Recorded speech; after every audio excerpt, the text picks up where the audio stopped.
you know about the thing that? So you know, like the first one, like the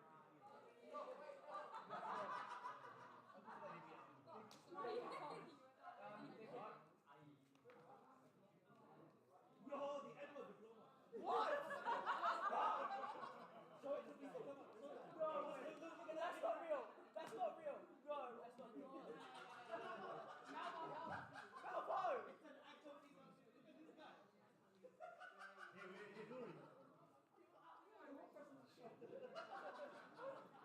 I've seen that. I know.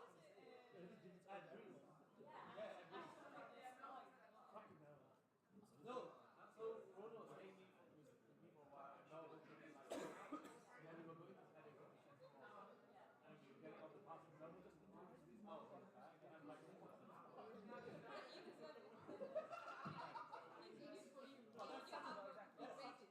that's crazy stuff to have. And also he's like, I don't know what the fuck it is. Like, so he can like gold.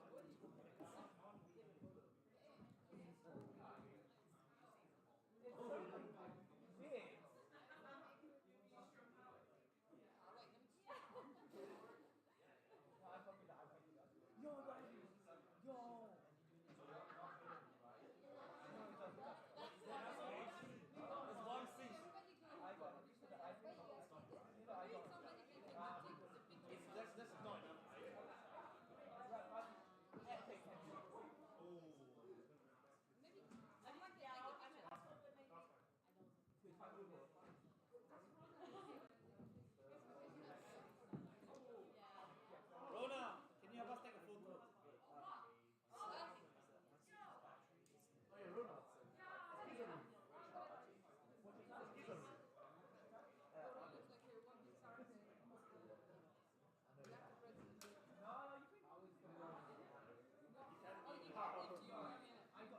no, I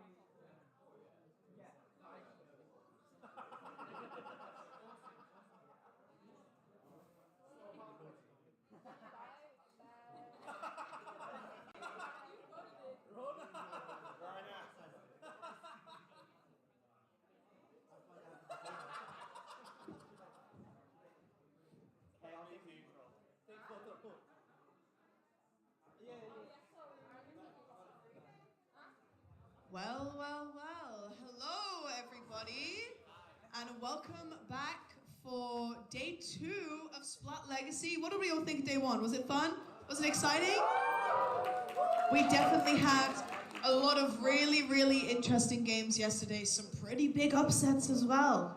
But a lot of that stuff often, most of the time, doesn't really matter. This is day 2 where things start to get interesting. Teams start getting eliminated. People start making it through brackets. Some more upsets may be had today, we don't know. And then eventually, at the end of the day, we will have grand finals where we will finally determine our winner of Splat Legacy 2024. I mean, Sab, I think that's pretty exciting. What about you? Genuinely, the tension in this room is palpable. You can tell that every single team back there, genuinely, it means the world to them, doesn't it? Well, before we reintroduce our top 4 teams, we have a little refresher video for you guys to remind you of what these teams are like. So please draw your attention to the screen.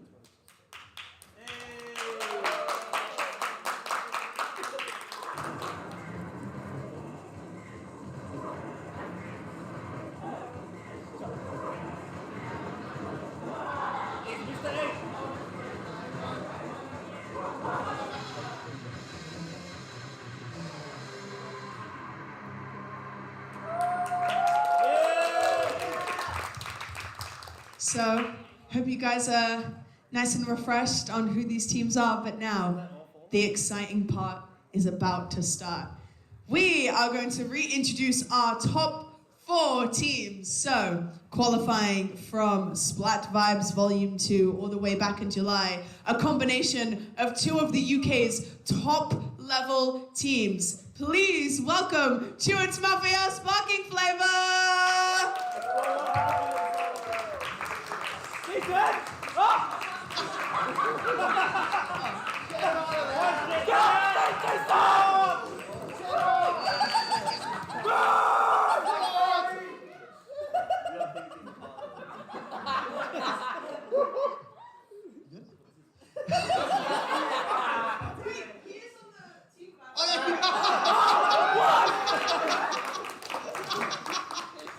Right then, next, probably one of the strongest pickups that I've seen in a recent while, especially here in the UK. Probably one of the strongest teams that I've seen just in general in a while. It is Infrared!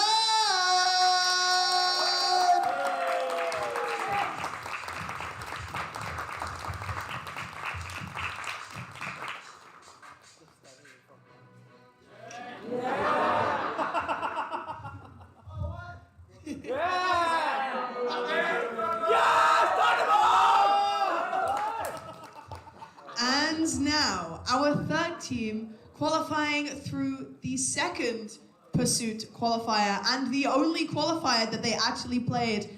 Another combination of some of the UK's most top level players and most notorious names in our comp scene. Please welcome yours mammothly!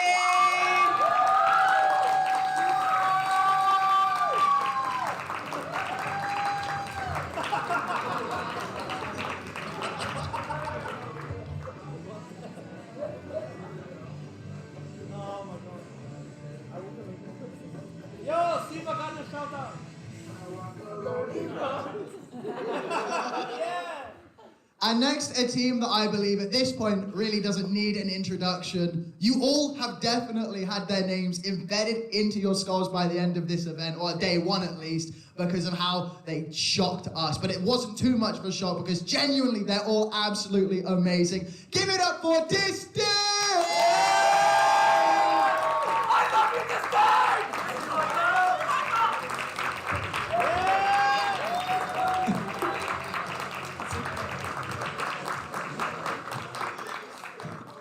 Okay, now that we have our top 4 teams, I would like to request that one member from each team come and join me at the front here.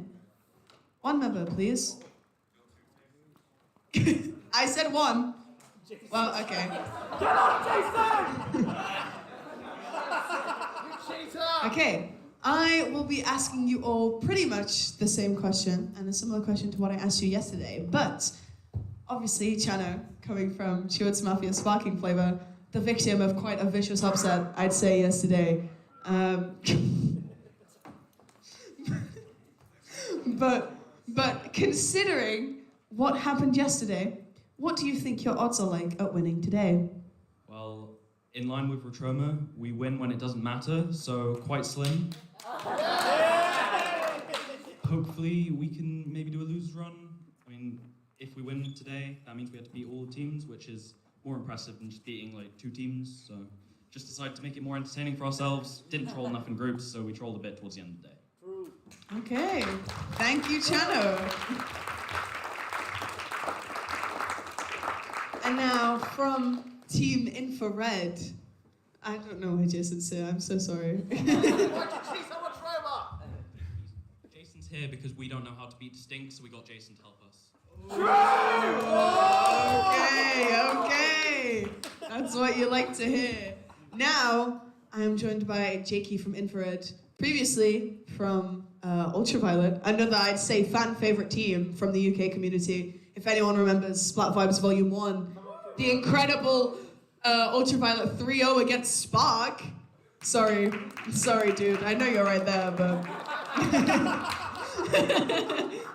But based off of what you guys went through yesterday, what do you think your odds are like today? They're amazing. Because at the end of yesterday, Harvey was in my pocket. The whole team was in my pocket. I was in my prime. There's no stopping me now. I mean, I did hear that Takimi did lose every single 1v1 versus Jakey yesterday.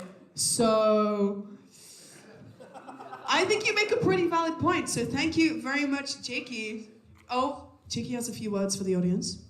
About Ultraviolet, Splat Vibes Volume 1, I just want to say we really do miss Rocky80 _. and we wish he could be here today. If he was, then we would have won every set yesterday. This is so true. What about Ninja Train? He is amazing too. Wait, why isn't he here? He said he'd come on one of the days, but he's not shown up, so... We miss you, Rocky 80 and Ninja Train. Yay. Okay, but thank you, Jakey. Now, moving on to our first seeded team from yesterday, and one of our teams currently still in the winner's bracket, Snipes, from Yours Mammothly. Another combination, like I said, of some of our very, very top-level players.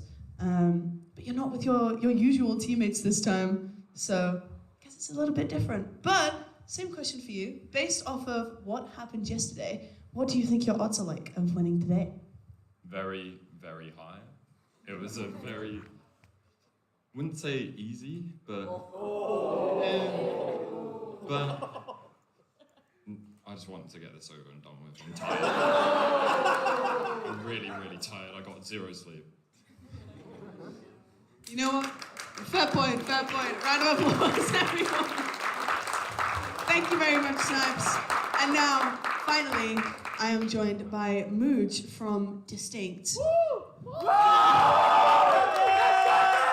A few Distinct players in the house. Obviously, you guys were the perpetrators for that big upset that happened yesterday that Channel was not very happy about.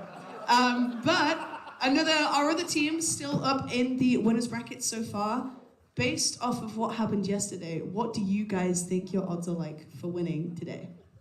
I think we're feeling pretty good. I think we're probably going to go into the same as we did yesterday with no expectations and just what we can do. Nice, that's what we like to hear. Well, I know we just gave a round of applause for Mooj, but can we please give one final big round of applause for all of our top 4 teams here?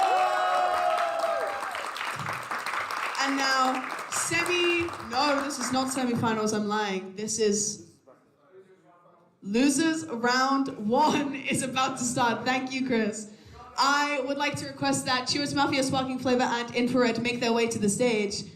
Distinct and Yours Mammothly, feel free to do what you like until your set is time. However, we have only just begun. Losers round 1 is about to start.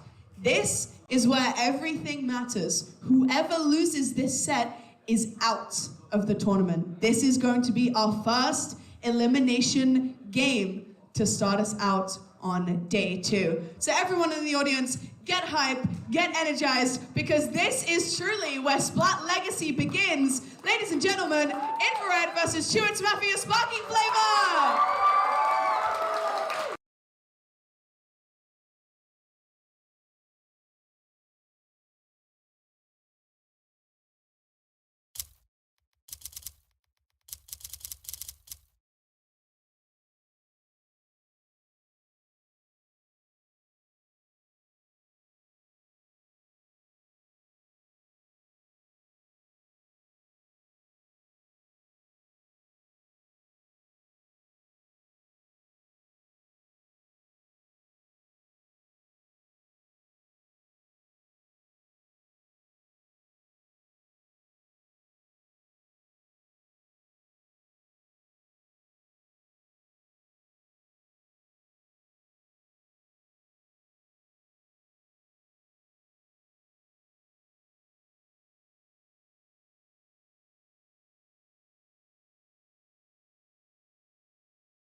Hello and welcome to day 2 of Splat Legacy, where we are continuing with the double elimination bracket. I'm Nebula, I'm joined by Asing for your first cast today.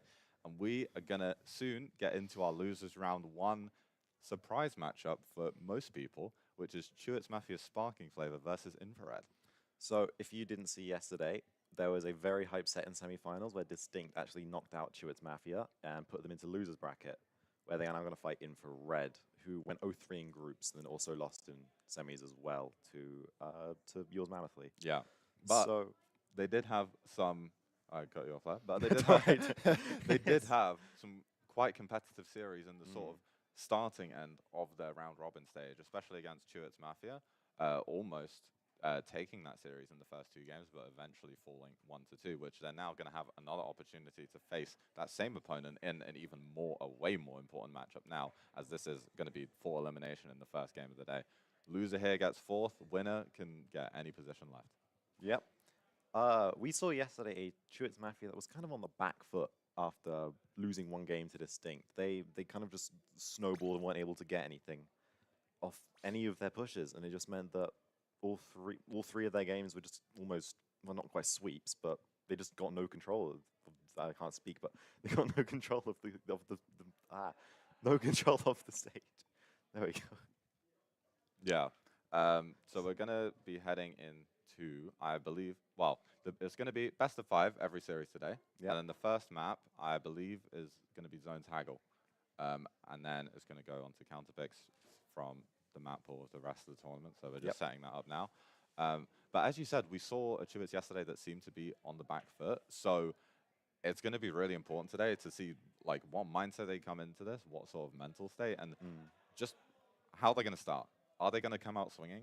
Are they going to be timid? Are they going to be shaken by what happened yesterday? Or are they just going to be able to shrug it off and go, that does not matter. We still have a chance. We're going to take it. I don't think they'll be on the back foot anymore. They're fighting a team they know they can beat and have proven they can beat already in groups, and they're not going to dwell on the loss to Distinct too much. I don't think they're going to be much more focused in just getting through losers bracket, trying to get to grand finals, and probably focusing on trying to beat Distinct again. I just realized Jakey's put his IGN to Nitro and they all have the Frutal attack. Oh god! before any confusion happens when he jumps into the series.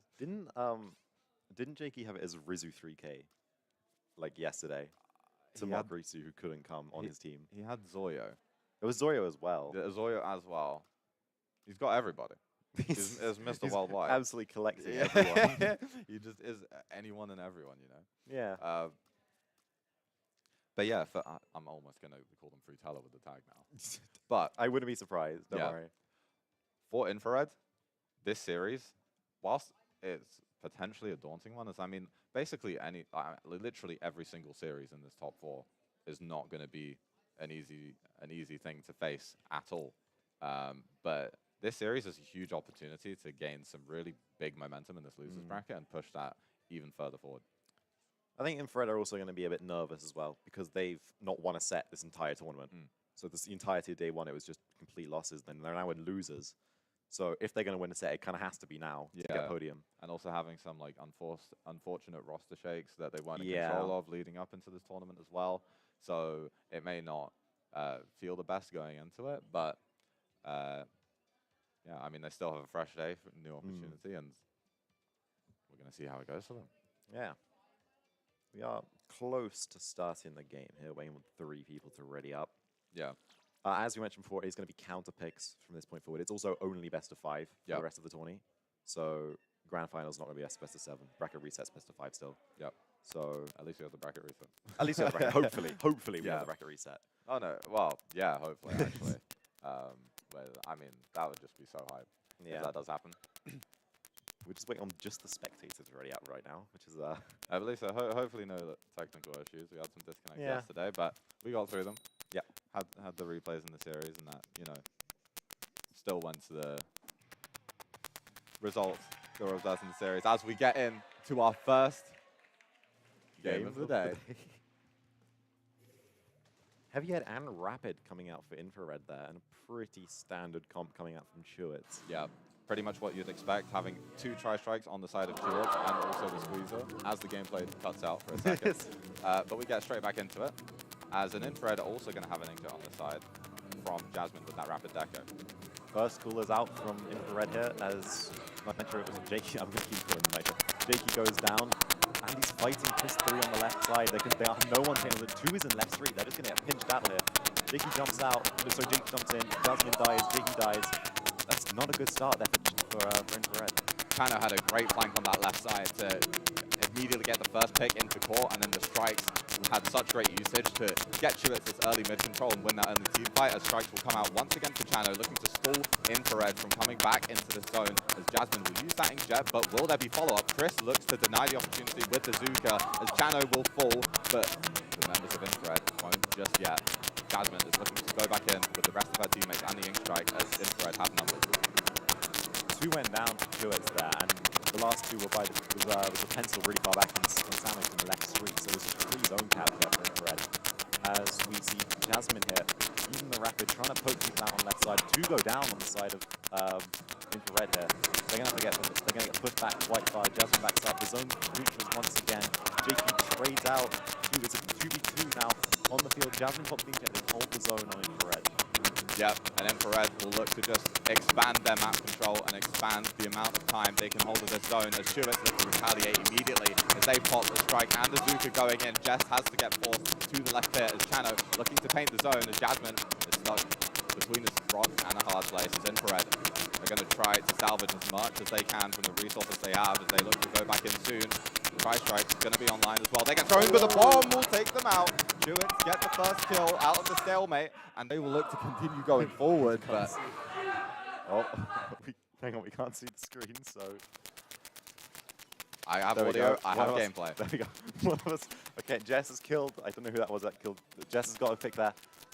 Infrared are in control of the zone. Gets one with the Zuka. There's another one on the block. Are they going to fire another shot? Yes, they are. Gets the pick on Chris 3. It's 2 down now for Stewart's Mafia. The bomb is thrown over the canopy. It's a really good hold. They're probably going to get lead here. Yep, Infrared don't have the lead yet, but their penalty is not going to last much longer. Chewits have their specials once again. They're throwing them in, but are they close enough to capitalize? The strikes will not insta-cap. They will. Finally, as Jasmine gets forced to jump out, will live. Samage on the right flank. Will he be able to find anything? Not yet. The inkjet comes out from Infrared. Chano flanking the left side, looking to get the kills for Chewits to get the space to go forward. However, Chewits have the first player to fall. They have a tactical as well, but that's not going to be any use when you only have one other player left on your team. The tactical will come out for Chewits to try and keep this mid-fight going. Ips stalls with the damage, not able to get the kill. Chano will be decimated on his jump in, and Infrared looks to keep going. I'm noticing that Chewits Mafia are struggling to get the picks on their retakes. They're just kind of letting at least two of the players. Chris! If I say that. Infrared goes 2 down. Chewits Mafia are going to retake the zone here and get a load of map control. Chris with the heroic Tri-Zuka, getting 2 in a single shot. And now Chewits, as that Zuka got so much impact, they're going to have strikes early on for this defense. That's going to be big penalty as well. In terms of the specials they have, the tactical as well. That means the Slayers are going to be free to take the fights they want. Chris jumping back into the zone. Chewits are all in the same spot here. Samage gets caught by Andy, and now Infrared are going to want to walk forward. Chewits don't have the leaves yet, but they're close. The zone will flip to Infrared. They will keep control in the last minute and 15 seconds. Chano taken down as well. Chewits have no map control, and they need to get a final push soon. Chewits does have the strikes ready. They've got all players alive as well. I think Chano died with Cooler there, so there will be more strikes coming very shortly. Another Cooler is popped now. One goes down on Infrared. The strikes are thrown on zone. There's a rapid on right side. One goes down, another one jumps out. This is the control that Chewits need. Oh, never mind. 2 go down on Chewits Mafia. 3 go down.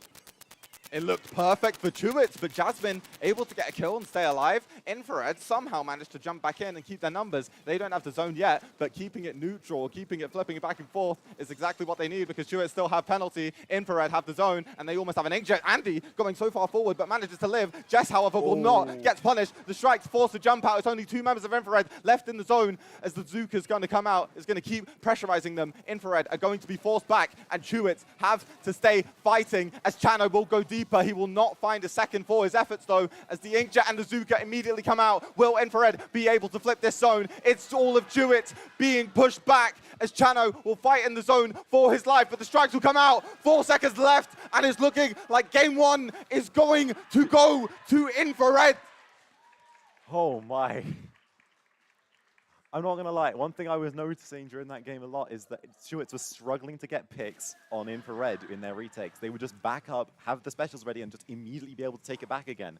Apart from the times they got doubles with Zukas or doubles with strikes, it was just an almost insta-flip back toward Infrared. Yeah, also, from what I saw, like, Chewit's got so many good retakes, but when they just had to hold the zone, it felt like Infrared, whenever they wanted to go back in, they were just able to. Both teams had pretty good resource management for those retakes, but again, those holds from Infrared were better. They were the ones to find those advantages when Chewit were trying to come back into the zone. I think also doesn't help that the fact that Infrared has a practically double backline here. They've got a heavy hitter and a rapid deco. Yeah. So they're spamming inkjets and spamming coolers, and they don't have an answer for it yet. Yeah, both weapons that are sort of able to shred you or shut you down if you want to go aggro, but also ones that are very mobile in themselves.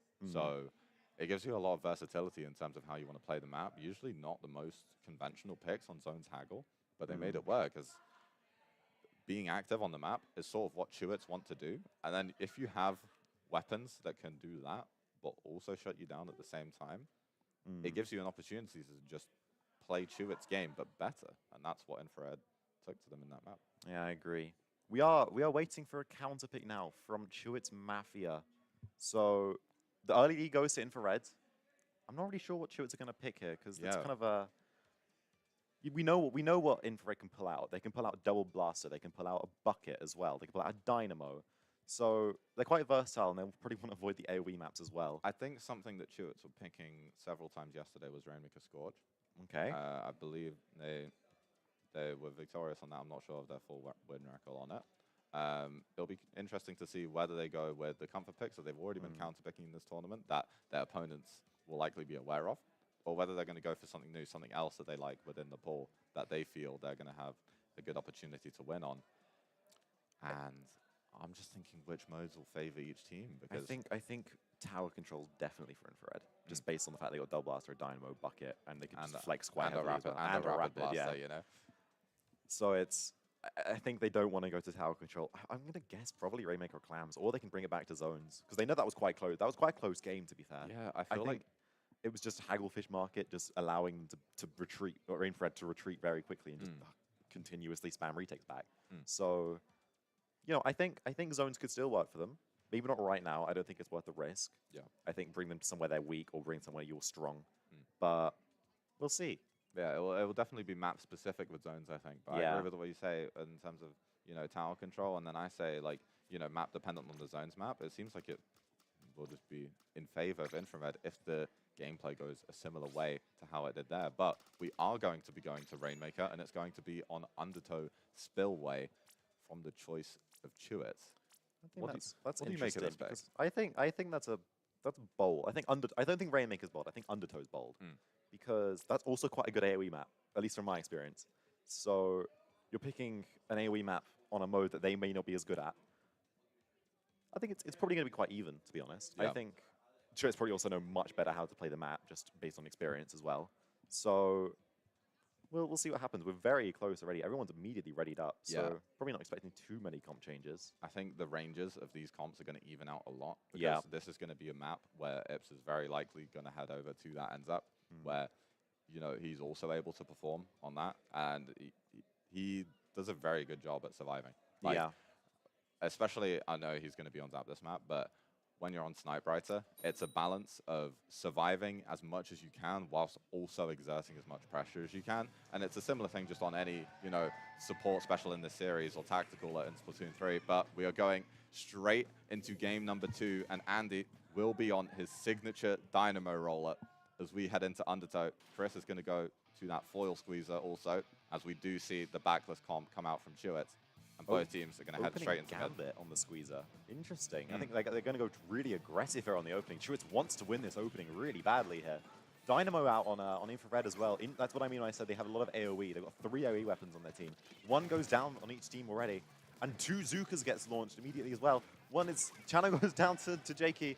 They have not won the opening just yet. It's another trade has happened. Another trade is happening. It's just trade central in mid. It's a 2v2 in mid right now.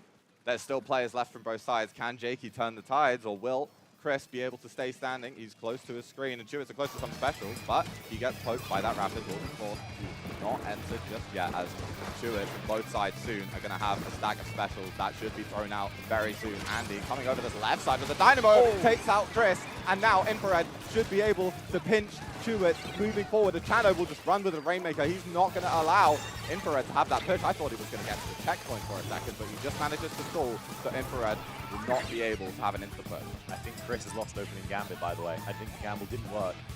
As we see, he ties in, trying to push right side. Everyone loads of Rainmaker shots. I think the special is going to be out soon. Hang on, the game jet. Chris jumps out.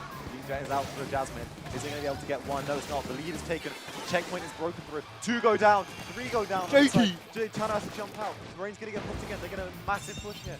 Jess picks up the Rain. He's going to run forward. No, he's going to stall it out. On the left side. Runs forward the point. Strikes come out for Chewits Mafia. Rain goes down 28. That's quite a good push from the start. Infrared are looking to continue domination as Jakey just continues getting kills in their sports with no support at all, just individual brilliance, as Andy is still alive under this Rainmaker, but not anymore. Ips will clear him out. 3 members from Infrared are down, and Chewits have a clear path to this left checkpoint that they're going to instantly run for. Will Infrared be able to get there in time to stop them? Chano's not immediately going to the checkpoint. Will that come to bite them back? No. The Zuka comes out from Samid. He will get a trade. It's 2 for 2. Chano and Chris against Jess and Jakey. Who will be able to be victorious? Jess on the flank, won't find anything as Jakey is close to those strikes, and so are Chewits as Chano throws out his. Smidge goes down, Smidge goes down there, but the strikes are out. Andy lives, dies to the bomb, never mind. On the top left, the Rain is now picked up by Ips. 2 go down for Infrared. This could be big. 3 go down for Infrared. It's just Jess. Chano is fighting Jess. The lead is taken for Chewits Mafia. Are they going to be able to KO the game? Yes, they are. Game 2 goes to Chewits Mafia. Infrared panicking at the end. 2 players getting picked off separately, just going a bit too early, trying to shut down that Rainmaker. And Chewits are able to bring it back in such Rainmaker undertow fashion. I thought Infrared would be able to hold it there, to be honest. When it was a 2v2, I thought they would be able to just not do anything. I also thought that they would, I thought Chewits' push would fizzle out very quick when Samage died. But no, a bomb took out Jakey, a bomb took out Andy as well, and the strikes got thrown, the screen got thrown, and that was pretty much it. Chano ran in, killed the last 2, game over. Yeah, that choke point on towards the final stretch of undertow is so hard to get through, especially on the, well, I mean, the right side is almost even harder, but especially on the left side, it's such a hard choke point to go through. But once you break through it, it's not like you're going to get below 20, you're going to get below 10, you're almost going to get a knockout every time. So that was such a just crucial cohesion at the end from Chewits, and that's massive for their chances in this series, because if you went down 0-2, not only is that just such a big deficit in the series, but also a big dent in your confidence. You're now in an effective best of 3 from now on, starting on an Infrared counter pick, and they've counter picked tower control on ship-shaped cargo code. So this is what I mean when I say they're trying to pick an AoE. I said tower control issue would be a really good favored mode for them, and they seem to be playing quite quickly into that. Interesting with ship shape, that's not the best AoE map in the world, and they seem to be leaning very heavy into that. I'm interested to see what they're going to cook up for this one. Yeah, I mean, you do have the grates in the open areas, which can be good for Rapid, but you could also say the same for Snipe Rifle. Because when you give that weapon a bunch of angles to just capitalize on you having poor positioning, it can make it very difficult to play the game. Especially against a pencil player that takes opportunity at that. So it's going to be interesting to see. Infrared, I don't expect them really to change their comps up too much. I expect to see the heavy edit and the rapid progress. You say that, they ready it up very quickly, so you might be right. Yeah, because those weapons individually are very good on this map. It's just how are these comps going to match up in this game 3? Do you see the double blaster I was talking about? They brought out the vanilla blast and they brought out the rapid. Everything else stays the same for Infrared. And it's a T-Tech for Samage there, so they've gone double strike on the left side. And also opening down with vanilla squeezer. Bring out Chris 3 here. As you can see, the first pick goes down very fast. When another one jumps out, there's 2 down immediately for Infrared. Are Chewits Mafia going to be able to run in here? Chano runs in with the top right. Is he able to get one pick? Another one jumps out. One's jumping in as well. 2v2 on the field here. Are we going to be able to see anyone get any more picks here? No, Ibs does start riding the tower, and first push is going to go towards Chewits. Infrared are forced away from middle in the opening engagement. Jakey still looking to find something on this right side as Chewits is going to throw out those ink strikes.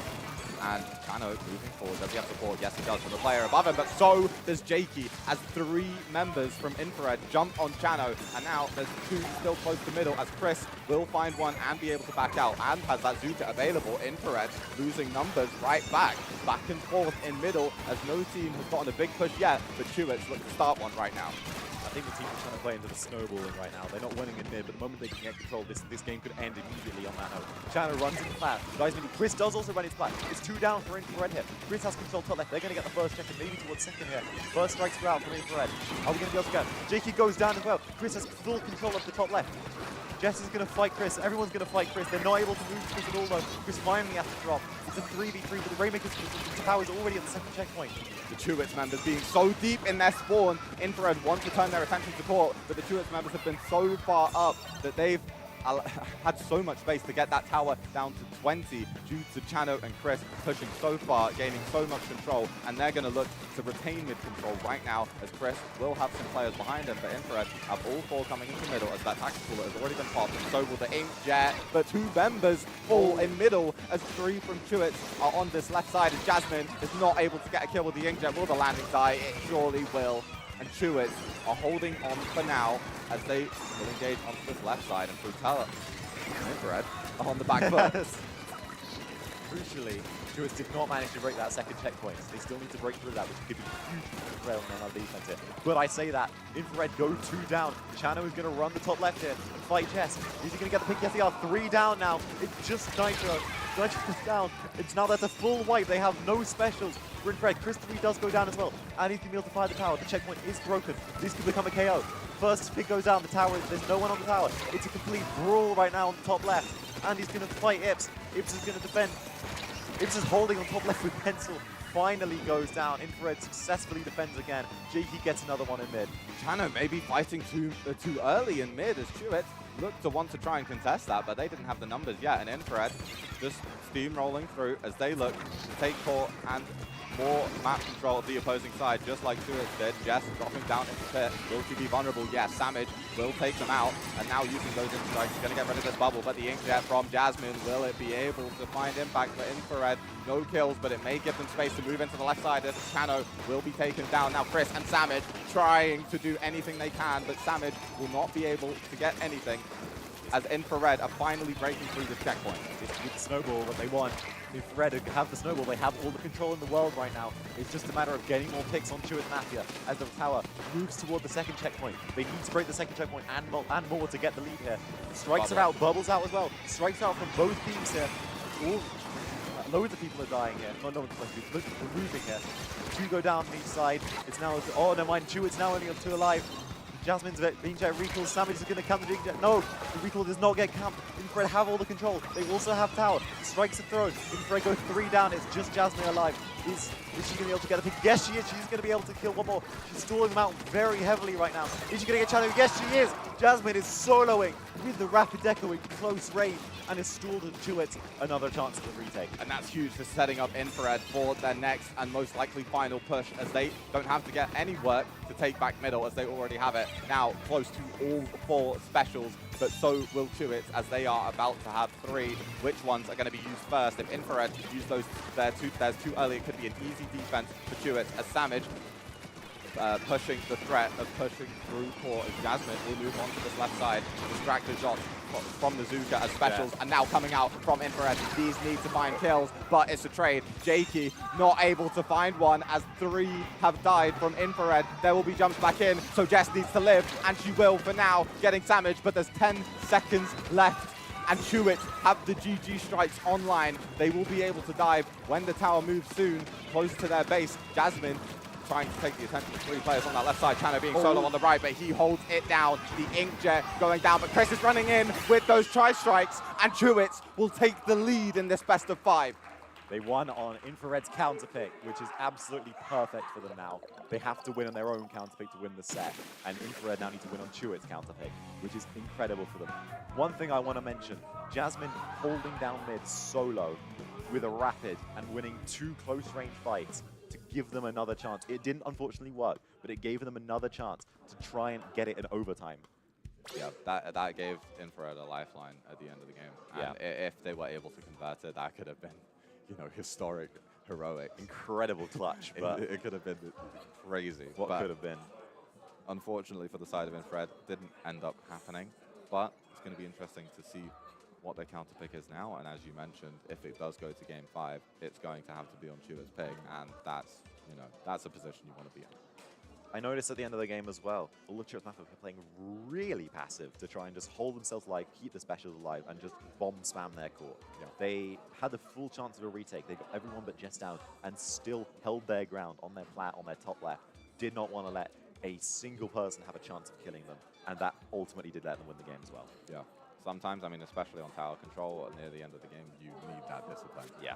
If you have one member go down, that could lead to, you know, a path of really bad events that are going to lose your team a checkpoint, and then another 10 points, and then, oh, they have the lead. So, Chewit's able to execute what they needed to, staying alive, and obviously specials such as those strikes, even the Trizuka sometimes being a really great tool for just being able to dive that tower at the end is all you need to do. Just touch it once, and then overtime is over if you already had that lead. So, the counter pick may already be in. Rainmaker Humpback. I mentioned that they have a very AoE heavy comp here. And I was surprised they wouldn't want to do this like a more AoE. I was surprised they would do like Macro Mart Tower last game. They seem to have come to their senses and they need to get the map as well for the AoE. So they're probably going to go Dynamo, Double Blaster here.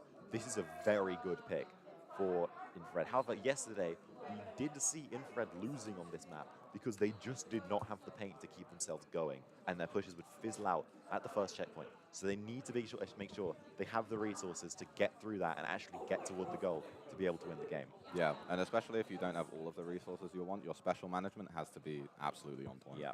As if you don't have the combos that you need at the right time, it's going to feel almost impossible to break through certain choke points in a map, or even gain the checkpoint, especially on this map, even though it is one of the sort of, I guess, easier ones to get out of certain maps in Rainmaker. Yeah, I think the thing with this map is the fact it's not the getting the check, it's getting past the check. Yes. It's getting through that massive choke point. And yesterday, Infrared showed they aren't very good at doing that with the comp they were running. They were running, I think, if I remember correctly, it was a Bucket, Dynamo, Custom Blaster, Rapid Deco. I think so. So they'll need to switch something up if they can do that. I don't think the Double Blaster will work here. They need something that can paint the floor, and that was what they were critically lacking yesterday. So, you know, I think the Infrared's got, you know, they know what they need to do. I think Chewits just need to keep doing what they're doing at this point. They have no reason to change. They've got the grace of Game 5 as well.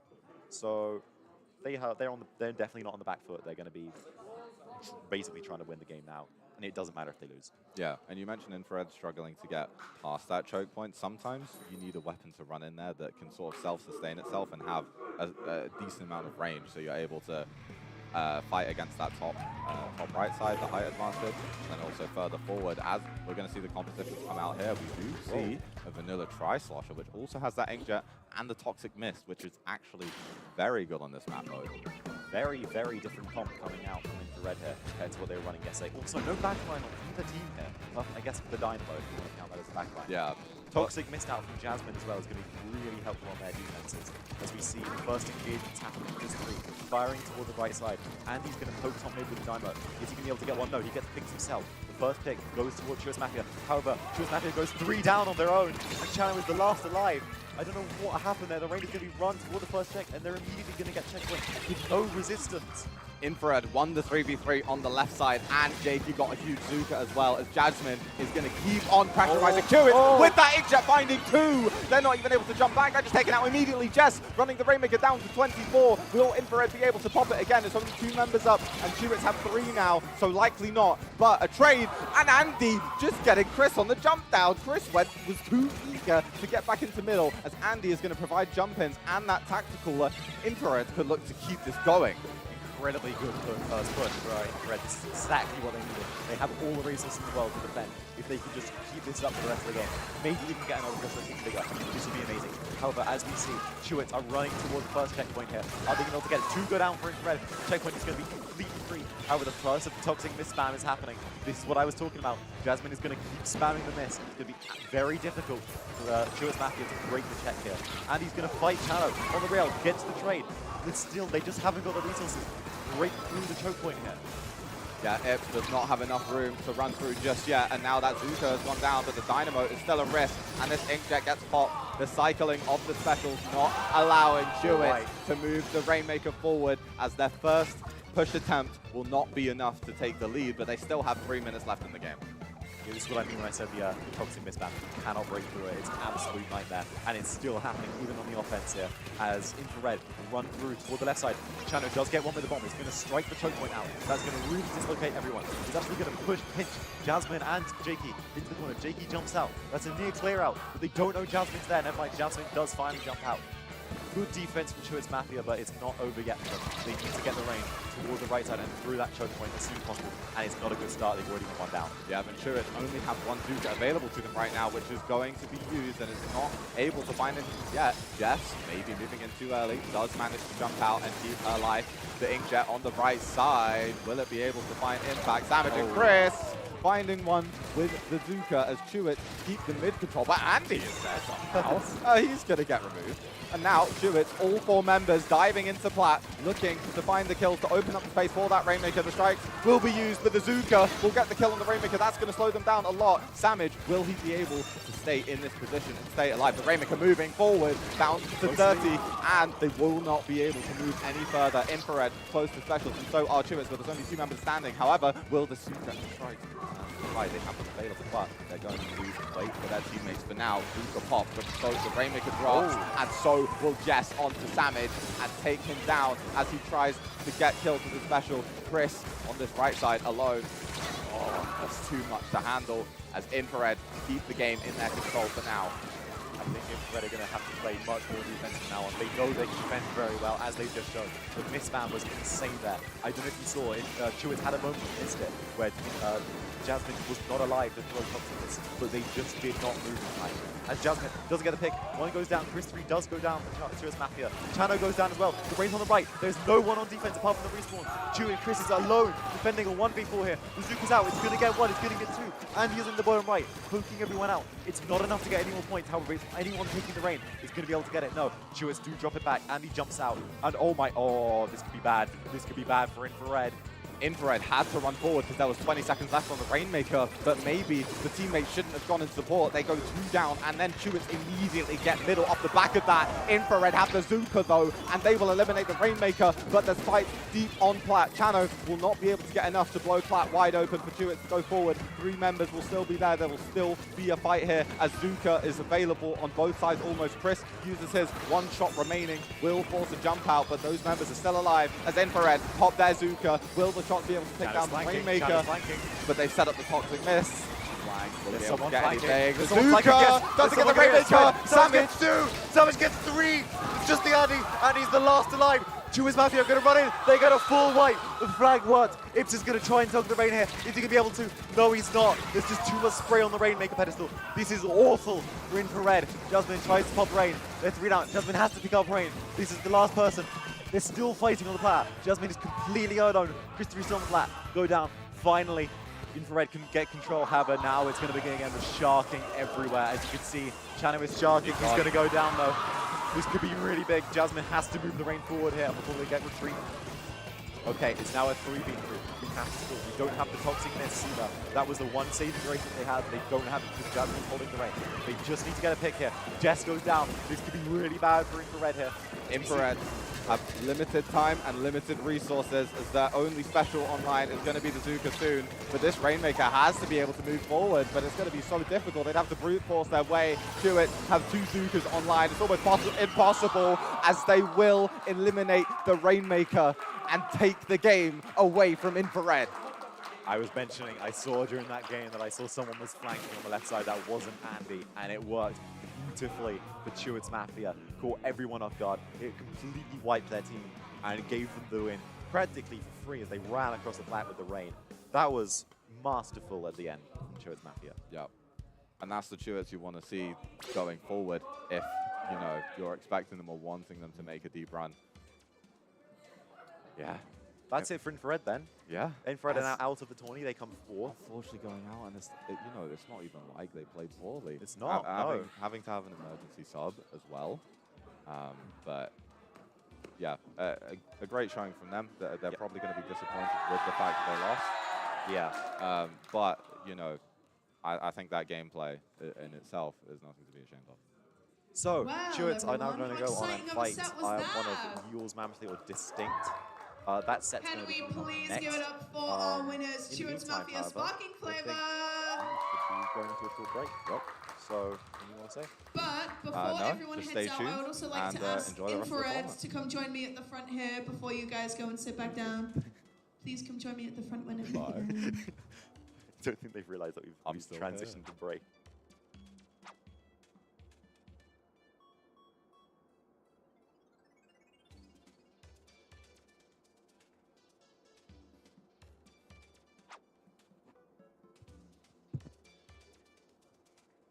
Thank you, Time Cheeky. To be fair, they do have to get everything so that the other two can go and play.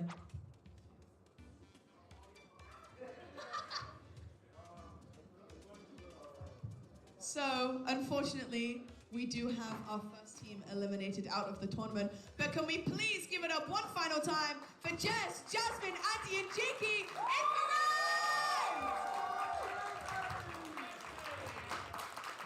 I'd like to say you guys definitely put up some performances both yesterday and today, so I do think you guys should be proud of yourselves for making it this far.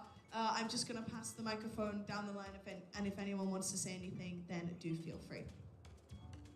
We probably should have practiced. that might have been good. But Jake should have practiced.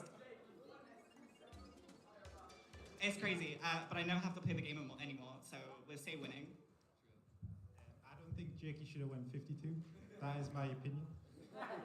It's kind of like a domino effect. Basically, it was all Jake's fault. I think my comrades have said enough. Like, you should have been there when you weren't. No, I'm joking. Rocky 80 will be proud. Rocky 80 will be proud. It's all my fault. I mean, considering that the last time I played was the qualifier, and the qualifier we played was the first qualifier, so it's been 3 months. Played one Zendoku set. I put up a good fight. You know, I'm quite proud of myself. Yeah, and that's my final game of Splatoon. Never have to play it ever again in my life. So let's go. Come on. Yeah, that's all I have to say. I love you, Rocky. Well, thank you so much, guys. Please give it up for your 4th place team, Infrared! All I will say is please make sure you guys come back at least for the award ceremony at the end of the day. But thank you. That was Chewits Mafia Sparking Flavor versus Infrared Chewits Mafia. Proceeding on throughout the bracket, next to fight the loser of this next set, which will be Yours Mammothly versus Distinct, our upper bracket. I believe this is winners finals right now. The winner of this set will be given a place straight to grand finals at the end of today. But the loser of this, not quite out yet. They will get another chance to redeem themselves in losers finals, which will be after this. But everyone, stay hype, stay energized. We will have Yours Mammothly versus Distinct in just a few minutes.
welcome back to the Splat Legacy.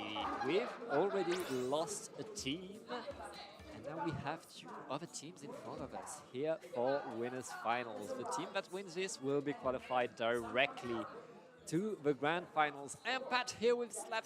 I'm so glad. Yeah, oh my god, genuinely we're here together. It's so awesome. If you guys don't know, we cast a online tournament called Paddling Pool quite a bit. It's so weird. Yeah. It's so weird hearing you be like, hello everybody and welcome back, and not hearing like to Paddling Pool 293. It's it's genuinely so weird. Obviously because, yeah, no, like, to me you're foreign as well because you're not in England, you know? Yeah. Like, it's crazy that we're just here sitting next to each other live in living color here for Splat Legacy Day 2 Winners Finals, and I'm so excited. Yeah, I mean, these teams have given us incredible games and have shown us what we can do. I love the ambience, like all that we've had today and yesterday.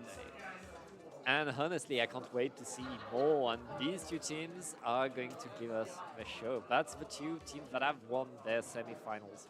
Yours Monthly on the one side, the giant of this tournament. Yes, the giant of this tournament so far. I haven't, like, I've been watching and stuff. I don't know if, like, I haven't been keeping track of the stats, but, like, I don't know how many games they've lost. They clearly haven't lost a set at all. Yep. Like, genuinely, they have been the most dominant team by far in this tournament. And a team that I didn't really expect to be talking about here in Winners Finals, distinct, shocking everybody, and going over Chewit Sparking Flavor. They've stepped up. Remember, they were the last qualified team. During the qualifiers, Distinct lost to every team that qualified. You know, second in the first one, second in the second one, and just barely was able to scrape by Retroma in that third one. And you know what, like, I know I've spoken to a lot of people. Not many people had high expectations for Distinct at this event. Yeah. But genuinely, they have shocked all of us, and they've proved why they deserve to be here in this tournament. And they're here in Winners Finals. Yeah, and in the group stage, they got to be the third seed. They lost to Chewit. But then in the semis, when it counted, they won. Now they're going against Sin #1 of this tournament, the team that beat them in day 1. We'll see how they're able to do, but they've shown that you cannot count them out. 100%. I mean, they've done it before. They can do it again. Genuinely. But you know what, we're just going to have to see really when we go in. I believe we're going to be starting on Museum di Alfonsino Clan Blitz. Yeah, that's going to be it. And honestly, it's one of my favorite clams map because you have really a huge dynamic that creates itself. You can really log the other team onto their platform if you keep control over mid. It's very rough to defend your own platform, but there are ways to get out, there are ways to push away, but they're really a game of can you maintain that attack, can you maintain the pressure, and let's see what these teams are bringing. It's time to see the games now. Time to get in here. Game 1 of Winners Finals of Splat Legacy Day 2. Yeah, yours Mammothly bringing back the Decapitator and of course the brush by Spore. Yeah, Spore coming out with the brush again, and the Distinct's going for their tried and true. I don't really think you see any players on Distinct play too many different weapons. But here we are going straight in here. You've already got Tame. Spore already gone down. Tame versus Snipes. Once again, a battle of the swords. You can see that a lot. Tame goes in. Metahimi able to put a stop to him with Snipes. Now 2 players down on both. Baluch, and it's a wipeout on the side of yours Mammothly. This could be absolutely amazing for Distinct if they're just able to dunk a Clam, and there we go. They get first blood. Distinct opening the score right now. They need to put more clams in if they want to keep it open, and that's exactly what they do. 68 and counting more clams going in. Oh my, are we going to see another wipeout? Yes, we do! Yes, we do! What is happening? What is this Distinct team? They're not stopping 50. They're halfway there. Defending as much as they can with 3 down, but and on that push, another wipeout. In 1 minute, we had 3 wipeouts slapped. 3 wipeouts, 1 minute, 38 points remaining for Distinct. What an explosive start to this game, but this is where yours Mammothly truly shine on the offensive. They're so good at getting in, they're so aggressive with their composition, they're so aggressive at getting in. Oh, look at that, you've already got the brush and the Decapitator coming round to the the rush, sorry, is able to trade in Tiger, putting a stop to Snipes as well. And it looks like, oh my god, Tiger again! Defending both of those power clamps. Yours Mammothly can't find it.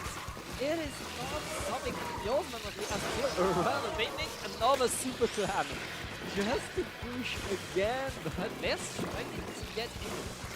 Still defending pretty strongly right now. Yours Mammothly maintaining that pressure. Now they know that they cannot rush, but they need to keep that control and taking down is going to allow them to move forward a bit more. The double is up and Snipes is getting in.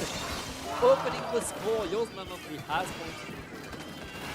Tiger trying to put a stop to the inkjet. Oh, sorry, the Zuka there. Don't know why I got it confused. I'm still thinking of Jasmine with the inkjet from the last set, but there we go. And yours Mammothly's push has already come to a stop, only getting 77 points remaining, but they do have another power clam up. They still have so much more of a capacity to go in here. Snipes going up, doesn't get the kill on Tame though. This thing is countering everything that yours has been doing in this whole game right now. Back into mid, back in attack position, and ready to get in. There's a lot of phase around, but it doesn't matter. Distinct still trying to get forward. Yours Mammothly. Okay, getting the Splat now, getting another wipe out. It's not stopping. They're burning in and through. That's just a few more claps and they could get the lead. Yeah, very much almost lead, but it's looking like right now at least Distinct have their basket unlocked, but Yoshell poking in with the pencil. We have Snipes coming up as well, and they're throwing more claps in the basket, and they're able to get the lead just with the speed of their comp, their ability to be able to run in with the rush, be able to run in with the decapitator. They're able to just keep getting in, and Distinct get wiped out, and there we go. 21 points remaining, and it still doesn't look like they're relenting for a second pass. They let the basket close, but they know that they can simply stay on that platform. Snipes getting a double with the decapitator. Holding that ground. Another bubbler is going to come up. Another super clam is going to run to the basket now with all of their special. Yours Mammothly. The bubble got shredded there. Afro now going in from behind. Can they get two? They get two. Do we see three? No, we don't. 4 puts an end to it, but there is Tame, and there is the wipe out once again. Distinct now finally taking this game back just a little bit. There's 1 minute left in this game. Slap. Distinct needs to step up again, repeat the push that they had at the start of this game, but now they're facing a yours Mammothly that got up to the base wall. Down onto Distinct right now. Spore getting in there with the brush is going to punish, but jump. That is so rough right now. Tiger, the last line of defense is going to fall as well. Spore dancing around, getting the jumps in. There's no super clam for yours Mammothly, but they don't care. They know that there's only 20 seconds left in this game, and they have the lead. There we go, 18 seconds left. Bubbler goes up. It looks like it's going to get shredded right away. Yoshell just hanging back with the pencil with that power clam on deck whenever they need it. Snipes gets punished for jumping in, but I don't see a power clam in sight for Distinct. They don't have clams. They don't have a single clam. They need them start right now. It's not going to be overtime. Yours Mammothly gets game number 1. But what a close game. Look at how many points were in between that. Distinct just needed to defend that little bit harder. Or yours Mammothly just, they just weren't faltering at all on the attack. Slap, we have to stop presenting Distinct as the underdog. Exactly. They're here to play. They're here to play. Exactly. They are on par with yours Mammothly and really bringing the fight. Yours Mammothly with the experience of that top level, with more speed, with like these positions that they were able to take, clawing their way back, getting the lead back, and honestly showing what the experience does. But Distinct clearly getting there, clearly being able to take these fights and win them. Yeah, I know, but I mean, like, just looking at yours Mammothly, you know, you've got Spore, you've got Snipes, you've got Yoshell, you've got Takimi, you've got, like, names that I believe everybody in that room over there knows, and, like, just the amount of experience, the amount of power that they have on their team is just absolutely incredible. And then aside of Distinct, is just able to keep up this well with them. Yeah. Like, it's genuinely insane to see. Yeah, Distinct is there to remind us that a future of the UK Exactly. is there, that we have it, and that it's going to keep being awesome in the UK scene for a long, long time. Exactly. When we get our third kits, everybody comes back to the lands, you know, like. Honestly, though, that genuinely, it looks a tiny bit bleak, but I believe that the UK scene is going to be completely fine. It's not looking bleak at all to me. Oh yeah, yeah, no. It's like this is the last. I don't know if this is like. I mean, it's said that this might be the last event that a certain TO is going to be running, but I'm not going to be counting that for a single second. We'll see what the future holds, but for sure the present is very much awesome. I can't wait to see more. It's just game one. It's just 100%, game one. 100%. Now An we're insanely close game one. Now we're going to the counter pick by Distinct. Pixel, if you can show us what it Hey, is. Hagglefish Zones. Hagglefish Zones. It's tried and true. Tried and true. Tried and true. Everybody loves it. Yeah. Everybody loves it. I always say, in Smash Bros, it's the Pokemon Stadium 2 of this game because everybody likes that stage. Yeah. And when you're fighting at that level, at that pressure, in winners finals of a LAN, you want to go with a tried and true, the thing that you know what you're going to do with your eyes closed. And Tame is bringing the charcoal. We're going to have some ink jam. Yeah, we're going to have an ink jam. We're also on the side of Tiger. They're bringing that V-roller or the order roller in. Going to have that curling bomb and that bubbler as well, because of course Decapitated Charcoal does not have that bubbler. But here we are, we're already seeing Zone decapped by Distinct getting the first 2 points, but there we go. Yours Mammothly losing control again though, but we're just seeing players get staggered on either side, but here comes Spore from behind, trying to go for Mood, a powerful ball, and there's a wipeout already, and there we go, Yours Mammothly taking charge of that. So Mood is such an integral part to the team comp that Distinct have. Like it's like a weird team comp to see, but it works so well. They work incredibly well together, but the problem is 3 down! Oh wait, never Wipeout! Distinct answering the wipeout with a wipeout, getting the zone, getting the control, baiting all around it on yours, but last week is better push now. They're getting their smash in the bubbler is ready. The strikes are waiting. That's going to be the good for yours. They're getting in, but Tiger denying the entry thanks to a bubbler of their own. And now yours probably are behind. The splash goes down as well. There we go, Tiger going down. Snipes coming around this left side here. Mood pulls him out with it though. Here we go, Snipes getting in, putting the bubbler down right there, using enforcement to decap. Goes down as well, and there we go, Yours Mammothly have got back in charge of this zone here. Strikes coming out, we're seeing Spore ready to go in. There we go, but you know what? Distinct are staying back. They're staying humble. They're getting ready to push in. There we go. We've got Chumps. We've got Jet. We've got Zuko online as well. There we go. Everything being used at the same time. This is going to be the retake from Distinct. If they can get in with Yours Mammothly with the defense, they're just keeping the zone in their color. No, quick play. Not enough. A penalty was applied just in an instant thanks to the big bubbler by Tiger. They paid it. They used all of their specials. They lost 2 players, and now Distinct needs to prepare another push to snap. It's back to the drawing board as Spore is simply trying to sneak his way back in there. Oh, look at that. Mooj has already counted them out. They're throwing all of those little darts down at him. And Spore having to retreat back a little bit. Takumi throwing out those strikes. Afro goes down. We've got Soda up. We've got Chumps going in. There we go. Yours Mammothly take the lead. Now Distinct have to push in with 20 ticks left. They need to be getting this zone quickly, Pat. But Jetpack by Tame not able to find the Splats right now. Distinct needs to get in this. He needs to bang. They need to bait the win match. Oh, but Decapitator Tame is the last one standing. Trying to bait, but that's not enough. That's not going to work. Game number 3. Game number 2 going to Yours Mammothly. Honestly, I'm genuinely on the edge of my seat right now. Genuinely, these sets are so close. They're so fast-paced. I genuinely cannot keep up with this in my head. The excitement is palpable. These players are going so fast and so hard, dodging and attacking with incredible positioning that both of these teams are showing us right there. It's really a showcase that we want to have. It's really the legacy that's being set up by these teams. See what I did? Yes. No, I did see what you did there. Very, very smart, you know. Yeah. Yeah, no, Distinct are going to be going and getting another counter pick in their own, but that's got to feel a little bit disheartening losing on your own counter pick, like just in general. But again, at the LAN, I feel like this is like one of the first tournaments Distinct are, or maybe even if the first tournament that Distinct are going to be able to play at a LAN together in person. Yeah. And it's like, you've got that pressure on your shoulders already, and then able to make winners finals, that pressure is just even bigger now. Yeah, it's not stopping.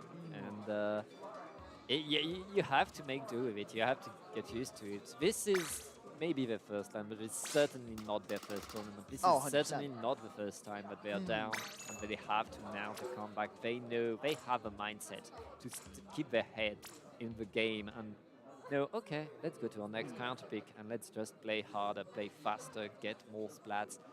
And honestly, Distinct a bit more successful on their pushes. They were not that far from taking control several times. They managed to do it incredibly well at the start of the game.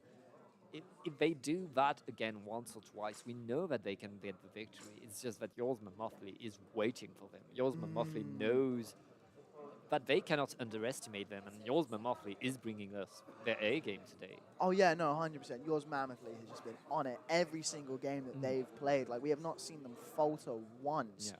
And it's like, you've got such competition coming here. Like, it's just genuinely amazing to see. And here we are, game 3 is starting. We are going to be going to Rainmaker, Scorch, Gorge now. This could be maybe the final lifeline for Distinct to get back into this.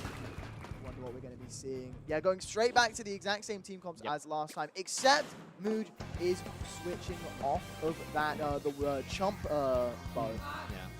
Yeah, I mean, these Toxic Mist and the Well will be able to threaten the Rainmaker and help a lot more this play right there. Now it looks like this team has a bit more control around the Rainmaker, but oh well, Yours Mammothly just lost their rush right there. Fight is going the way of this team. Well, both teams are still fighting, trying to find an opening, trying to find a way in. Takimi getting one with Bazooka, almost getting 2 more, but not able to find it. It doesn't matter. Tame is the last standing. That's a wipeout, and that's going to be an easy checkpoint for Yours Mammothly. Yeah, they've got in this point now, though, and this is honestly so easy to snowball, and oh no, Afro falling down. That's so unfortunate, just as the observer switches to him. Like Pixel knew what was happening there, just saw him at the edge of the map. But there we are, Tiger going in, able to just crush Spore with the roller there, and it looks like Yoshell is about to be bombarded. But 2 people have gone down on either side now. It's just Tame trying to fight off Snipes, and there we go, the Jet coming out, the Zuka coming out, but the Zuka just can't find Yoshell. Yoshell, how did he survive that? That was incredible. Right now, 2 down onto Distinct. They really need to defend it. We are 25 and Yoshell still. Okay, Yoshell is going to get to 22, but with the big bubbler, Yours Mammothly is still fighting for that pop, are going to get more points. As I said, look at the team comp they're running. They've got Decav, they've got Brush, they've got Shot. They're playing so aggressive, and you know what? It's definitely working out for them. Look at that. They've got the Rainmaker in a dodgy spot like that. 22 points remaining. They've got so much pain in the spawn of this thing. It's going to take ages for them to get out. Yeah, I mean, at least being able to let the Rainmaker reset is going to allow Distinct to breathe a little bit. But they lost 2 players again, trying to take the ground, but Yours Mammothly let them have. Right now, Yours Mammothly are back on the attack. About to get past that checkpoint again. Yoshell dodging every special like it's nothing. And simply holding their ground. They know that they can wait as much as they want in this group because they already have a huge lead over there. Distinct is always so staggered, though. It looks like every time I'm looking up at the top there, just a member of Distinct is down. There we go. We see 2 from Mood there. The bubbler getting shredded. It's only Takimi up over there. Tame goes down, though. It's Tiger goes down, though. Takimi's still there. Do we see 3? We do see 3. A trade. It's only Mooch up, but we've got Spore coming in to pick up the pieces, getting the Rainmaker. Tame is already jumping back, but there we go. That is 3 down for Yours Mammothly. And finally, maybe Distinct can just breathe a little, and there we go. The Killer Whale locks onto Takimi before they can even have a chance of getting in. But you've already got Tame going down. It's not stopping right there. Even with numbers advantage, even with the feint, it doesn't matter. Yours Mammothly is the team moving forward, taking, like, controlling the pace of the game, controlling everything that's happening. And this team is playing catch up as much as they can, but it's not working. Take is down again, and Zuka is, well, okay, that's another wipeout. That's always going in with the rain. Waiting again, waiting for something else. Spore, Snipes setting up that bubbler. We've already got shot going down for Distinct, but there we go, the Jet putting an end to 2. Do we see 3 come from it? Oshel and that is Takimi, yeah, standing at the back there. But still, they've just taken that spot there, and they haven't let Distinct out. It's not stopping. It's so rough for Distinct right now. Mooch is going to drop to the side, not reset right away, but trying to get back into mid. And honestly, with 1 minute left into the game, Distinct needs everything that they have. They cannot let the Rainmaker die, and 2 players down. Mooch needs to... And Spore is already hit there. Pots the killer whale as well. Tiger having a dance around it. This just genuinely is not what you want to see for Distinct right now, but there we go. Spore has gone down. Afro going down to the Rainmaker though. Like, I like what they were doing, trying to push up that right side, knowing that yours Mammothly, they were just stuck around that left side and just pushing them out from that way. But it just didn't come to fruition. Mooch goes down, Spore down again, but they're just getting so staggered every single second. It's another wipeout, and with just 10 seconds left. What? Okay. I feel like that was just a nice little dink, you know, from the bow. Wait, got that. We're in overtime. They get it, but Spore's there. Yeah. Spore is there, and that is it. 3-0. But that was still insanely close, those first 2 games. Those first 2 games could have gone either way. But yours Mammothly just knew exactly what they were doing here. I mean, Distinct was fighting so hard, playing so well. And then yours Mammothly decided it was enough. They had enough. They've seen, okay, you're worthy. Let's end this. Let's end this now. You know, I see you beat Chewits. Yeah, no, I see what happened there. But, you know, we'll take you out now. But, yeah, no, they're not out of the tournament completely, though. As a reminder, this is winners' final. Well, was winners' finals. Yeah. And so that means that we are going to be seeing Distinct in just a second for losers' finals, where we're going to see them against Chewits again. Yep. They are going to go against Chewits, sparking favor again. We'll see that right after a short break. Do not go anywhere. And see you all soon. See you all soon. See you all soon. See you soon. Pixel. See you all soon. Your Mammothly wins!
And hello, everyone, and welcome back to Splat Legacy 2024 Day 2. My name is Crystal, and I am joined by Nebula. We are here for Losers Finals, Chewits Mafia Sparking Flavor versus Distinct, a matchup that we saw kind of very viciously yesterday with a very interesting result. And one of these teams, both of us are quite familiar with, I'd say. Yeah. From on their side, on the server, to the opposing side as well for myself. But this is a good one. This is a very intense rematch of a match that was very high stakes yesterday. Obviously, the winner's semi-final going into the favor of Distinct, them converting an upset over Chewits. And now they get this rematch here for the opportunity to go into that grand finals against Yours Mammothly, which both of these teams have played. Distinct, the only one to have faced off against them in the playoffs just now, as we saw, which was very dominant to Yours Mammothly. So both of these teams are going to want to have to absolutely bring it to them if they conquer this series. Absolutely, yeah. And I mean, Chewits Mafia, it was such, I think, a crazy turnaround for Distinct when they did actually manage to come out on top, because Chewits Mafia Sparking Flavor is a team that ever since they qualified, and we saw them at Vibes Volume 2, we thought that they were going to be one of the teams that were on top of their game this tournament. But Distinct just catching them off guard. But I did happen to catch one of the players of Chewits channel after their set where they beat Infrared, and they said that all they need to do is just stop panicking and they will be A-okay for this set, which I think is pretty good advice for your teammates. You don't want to be panicking mid-set. Yeah, it's simple, but easier said than done, you know? Yeah, when it's this sort of pressure, this sort of environment, when like there's been so many months of tournaments and qualifiers building up to this, and as you mentioned, I mean, from order of qualification, this is the 1st and 4th seed. Yeah. So again, the matchup previously going that way of Distinct is a statement for them, but doing it twice is a different level. And if they were able to do it, it would just be a really strong solidification of what they're able to do. Yeah, and I mean, one thing I think that Chewits have a lot of is synergy. We saw them last set having a little huddle round after losing that first game, and that's when things completely switched. But enough talking about ifs. We are getting straight into this game. Distinct versus Chewits Mafia Sparking Flavor. Both teams running a pretty typical comp, except we are seeing Chano on this V-Try. We know him as this bucket player, but opting to go for the vanilla Tri-Slosher, which we actually saw Jasmine play when they fought Chewits Mafia on this map earlier. Now both teams fighting for the pot, but Distinct managing to come out on top here. Mooj using that bow's range to just try and get people out of range, out of that mid. But then Tame going in just a bit aggressively and getting cleaned up by Epson Savage. Already 3 down on the side of Distinct, and Chewits are going to keep this push going with these strikes from Savage, and just more and more kills keep on coming through. They get the checkpoint on the right side within the first 30 seconds, and Savage is going to go on a long flank against Tame, gets the fight. Tiger on the plat, completely isolated, will be taken out as well. 40 seconds in, and Chewits only have 30 points left. This is an absolutely crazy switch up that we're seeing from Chewits Mafia here. A lovely dominant start that if you are a Chewits fan, you will love to see. Rainmaker already past the checkpoint, already through onto their plat, getting a few more points in. Savage getting another pick as well, forcing himself back into mid, but still gets that pick. And Pop is going to be Chewits. It's only Tiger. It's only the Carbon and the Zuka. Chewits get to 6, but they will not get to knockout. Distinct stay alive in the game for now, but it's already so much pressure within the first minute. Savage looking to find Tame, but the Rainmaker has already dropped. He will not be able to get any sort of objective push on this. How is he still alive? Against 2, fighting Mooj, potentially able to get the shots, but late enough to where Mooj is able to find a trade. Chewits still have mid control and the Rainmaker, and they're going to look to continue fighting this plat as Distinct don't even know if there's a flank or not. And I mean, hey, look at this score. We're already about only a minute and a half into this game, and they're already up to 6. Tame manages to get this pick in the channel and still fighting for this pop, but Distinct have one hell of a way to go. Chris getting taken down immediately by this Decapitator, a weapon that we've been seeing on the rise recently in the comp scene, just looking so strong. Mist just hounding this checkpoint. Chano maybe seeing what it did to them during their fight against Infrared and trying to use it to their advantage, but Chris 3 now here, the lone defense at the moment of this check. Manages to get the pick on Afro, but it's just a bit too late. Getting the pick on Tiger as well. Chewits, sorry, managing to get this pop. Tame now dropped into pit, pops the bubble as well. Chewits just need to make sure they can defend this Rainmaker and then get it back towards this middle side. Afro now also towards this bottom left as Chewits decide to make a push through mid. Yeah, Chewits were a bit staggered, which allowed Distinct to get that checkpoint, but they turned the fight back into their favor as Distinct will look to do the same right now as they remove Chris from the right-hand side. Only 2 members of Chewits standing, but the Toxic Mist and the Inkjet will be big stopping points for the side of Chewits. However, Ips is also down. The Tactical is out though, and the Inkjet will come out soon. Distinct look to keep the Rainmaker alive for as long as they can. 2 minutes left as there's 2 members on the side of Distinct also. It doesn't look like it's going to be enough for them to break through. Chewits members dropping in and going in with these Ink Strikes will remove the Rainmaker from the equation as Tiger's jumping in, looking to find what they can, but will have to back right out. I was going to say, getting this roller down is probably one of the biggest ways that Chewits Mafia are going to be able to get a push through, but Tame just fighting right back, getting a really important pick, and Chano's down as well. It's now a 3v4 in middle here. Chris manages to get the pick on Tame on that extra range with Squeezer, gets another pick with the Zuka as well. Not quite able to find the third with that special, but now Chewits are going to be able to safely get this pop and force the members of Distinct back into their spawn. Zuka comes out from the side of Afro, doesn't manage to find anything. Rainmaker gets picked up by Ems, and he gets taken down straight away. Afro getting taken down by Chano as well as he gets a second. Jet does get popped as well, looking to push back these members of Distinct. They know that Tame's here in this bubble, and with it popped, there's not much else he can do. But Chano still aggressively holding this angle, manages to get out as well. Tame just barely missing that crucial shot onto Chano in that corner. Distinct desperately claim mid as they are going to have both of their Zukas online soon as they have one of their final opportunities to take the lead. Samage falls to a bomb early. That's what you want if you're Distinct. The Zuka coming out. Only 1 member down on the side of Chewits still. The Zuka won't connect, but the shots will land onto Ips as the Toxic Mist just make it so difficult for Distinct to get through. Tiger with the second Zuka coming out. Will there be any kills for the side of Distinct? Chewits members are not falling yet. The Zuka from Chris will remove the Rainmaker, but Distinct will still find kills with Tiger, but the members will not be alive to continue the push. And with 20 seconds left, game 1 should be in Chewits' hands.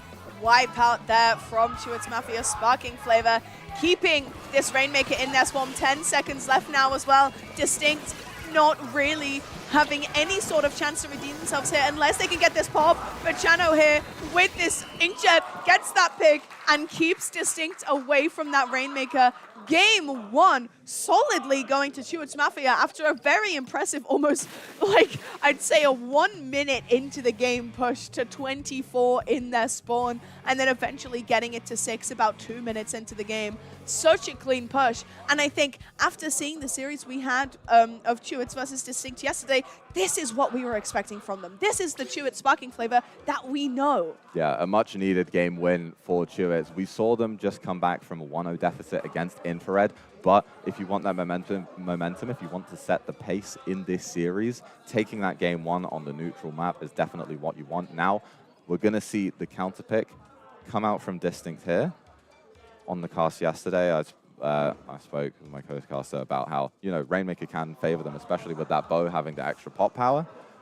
We'll see if they lean towards that. However, they did just lose on Rainmaker, so with the sort of recency bias, I guess you could say, going against them, they may not want to pick back into that and just go to other places of comfort. I was going to say, I think Rainmaker has been a very strong map for the side of Chewits as well. They tend to favor counter-picking it. They like Rainmaker on Scorched Gorge, and as the counter-pick set in, Splat Zones Robo Roman. An interesting map, I like to say. It's one of the more favored zones modes that we have, but it is a map that is so snowbally. If you manage to get this zone and push into their spawn up that ramp, if you have the right holds, it can be so difficult for that enemy team to get out of their spawn and get back to their zone. Yeah, this is a very interesting pick to me because I assume this is a map that Chewits would like as well, but when you do these counter picks, it's best to focus on yourself and your own team. And I think this Tri-Stringer is going to be able to find a lot of impact on this map if they're able to execute it properly because, I mean, some of the angles you can take and just the fact that middle is quite compact in terms of the range from plat to plat, this bow it's going to have the angles you want. So if they're able to capitalize that and the bow is able to be set up in position, it could be very good for Distinct. But if Chewits keep it to a pace where they're just not allowing Distinct that time to ever set up, it could be very difficult for them to get back into the game. Absolutely, yeah, I agree. And another thing I'd like to touch on as well is Ips on the side of Chewits Mafia Sparking Flavor, switching between that pencil and that zap. The pencil, always good for just some longer range defense, getting a lot of paint down, quick callers, that kind of thing. But also the zap favoring Chewits Mafia's more aggressive playstyle that they like to have and allows him to go more in because Ips likes to be aggressive. But like we said, going into the game now, Chano back on the slosher. Charcoal Decapitator coming out from the side of Tame as well. Same team comp for the side of Distinct. Chewits Mafia, Distinct game 2, Robo-Roman zones. Let's see how we like it. Distinct have been looking really, really clean on their openings so far on both days. But Chano and Samage in that bottom right there, getting a pick already. Unfortunately, does go down to Afro, but cleaning it up. Chewits Mafia, if they take down Tiger, should be able to get the zone in their favor. Chewits instantly cleaning up the entirety of mid, just instantly getting a pick on Tame, who dived in too early, and then another pick at the same time as this Zuka and Teamfight is coming out in Distinct spawn. Chewits want to get a huge lockout early on as the fall-off shots on the bow will deny any chance of an early retake for Distinct as Chewits look to keep up pressure, and they will get special to do so soon. 60 already on our timer, you know. We like to say that's the golden number when you get that opening control of whatever the objective is. 60 is always the one you want to get it to. Samage here fighting for his life in bottom right, though. And now Chris, with this Zuka, manages to get one.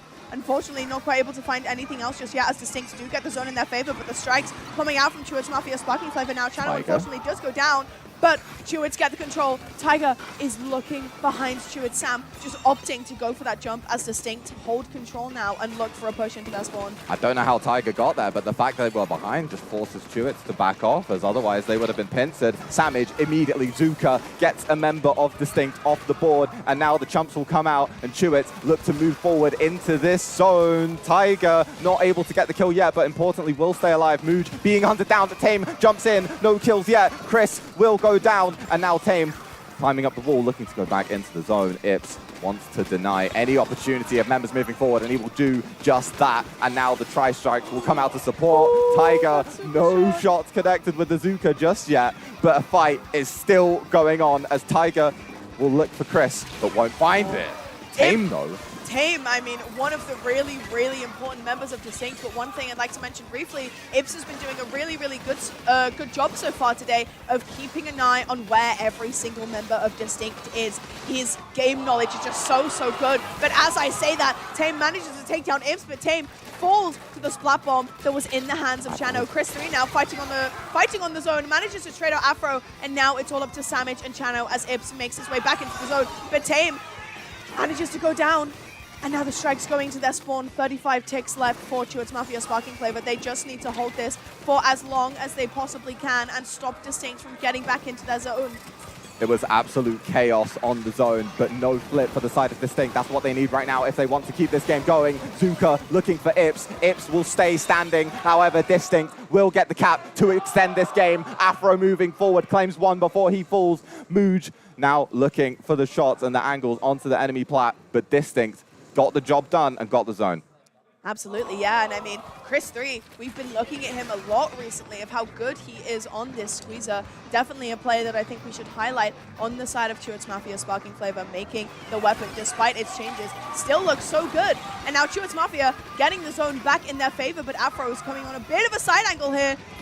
It's looking like Chewits are going to try and get him out of there. Chris opting to go for the fight against Tame with this jet, but Tame in this jet is just so, so good. And with Chris going down, this is going to be Distinct getting hold of this zone. Ips is pushed so, so far back. Samage. And even though he is on this pencil, Samage is so far forward, manages to get a pick as well. And now Chewits looking to get a bit more control in this zone. Ips on this pencil just looking to paint as much as he can. The bubble does go up. That will stop that painting from Chewits just a little bit. Chano, unfortunately, putting one of those strikes where it wasn't quite meant to be. And Distinct hold control of this zone just a little bit longer as another member of Chewits goes down. But Samage is behind them and manages to get one, manages to get two as well. Unfortunately falls, but it's now a 1v3 for Distinct. Chewits Mafia Sparking Flavor should be able to get the zone back right here. Chewits, they look like they were crumbling, but the zone flips back in their favor. They're going to need some better special management than they did on those retakes. We saw twice some really early specials coming out. Chris will fall to a bomb, it seems like. Chano has the strikes available. The Zuka will come out now. All specials for the side of Chewits. That means they need kills from them. Only one, though. Chano stuck in the shots from Mooj. Chewits, all grouped on the zone. Samage falls. There's a flank. There's a pincer. Distinct could fight and take this zone. Afro on the side. Chewits so close to a knockout, but Distinct will claim the zone and have it going into overtime. Afro needed to connect that shot onto Samage, and they will.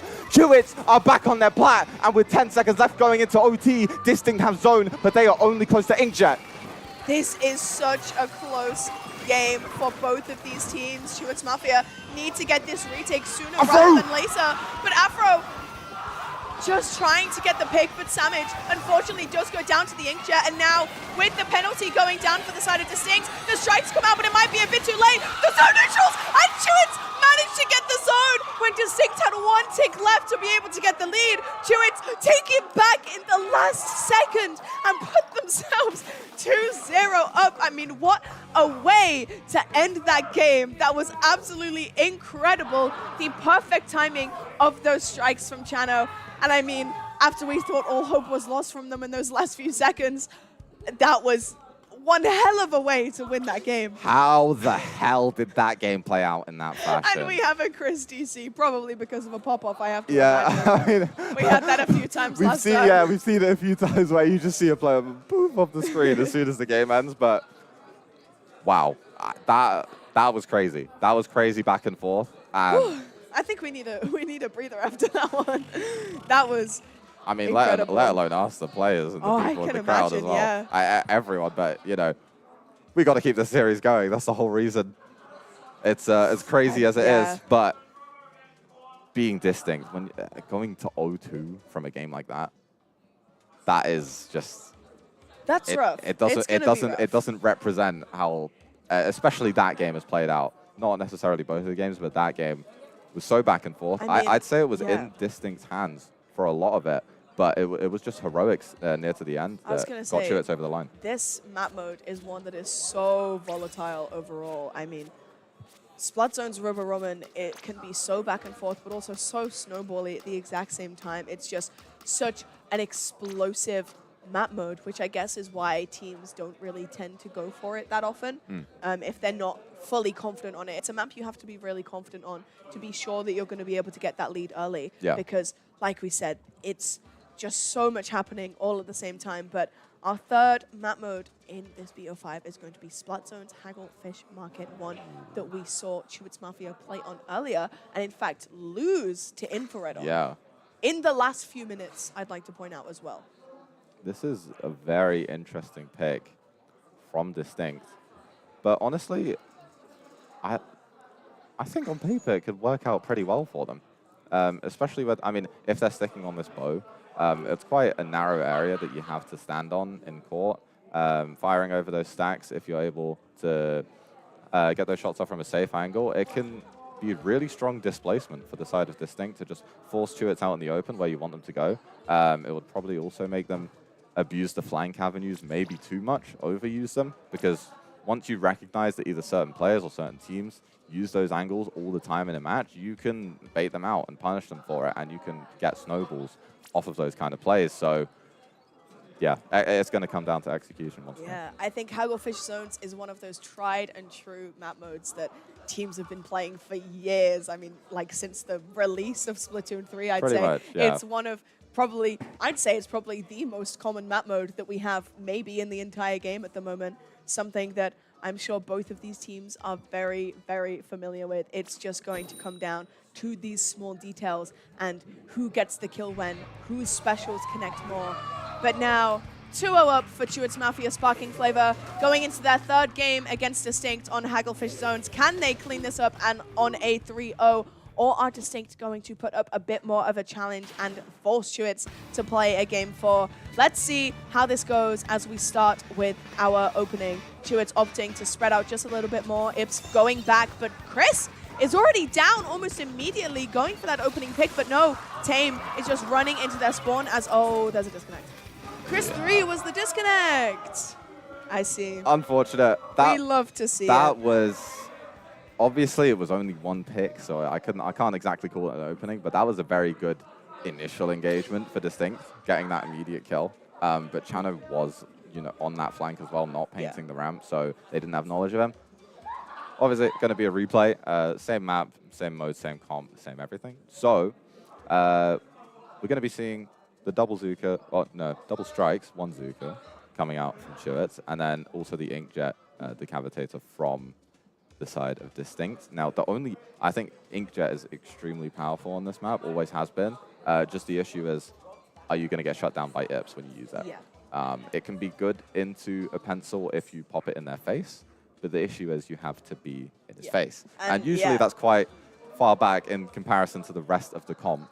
So it's going to be finding that impact in mid around the zone, and then that's where you're open to a sniper to just firing you down. Ips as well, like I was saying last game, has started to really keep his eyes on these players. He's doing what Yoshel does when he plays. Yoshel always has his eyes on every single player, and I was sat next to Ips when he was playing, when we were watching Yours Mammothly play against Distinct in the set just before, and he was saying that he's going to try and do what Yoshel does and keep his eyes on all the players at all times during this set. So I think trying to get those Inkjets off for Distinct might be a little bit more difficult on this map, because whoever's sitting on that gazebo, or whoever's sitting further back has a lot of vision on a lot of the map. They can most likely see both flanks. They can see the zone. So it's going to be a test to see if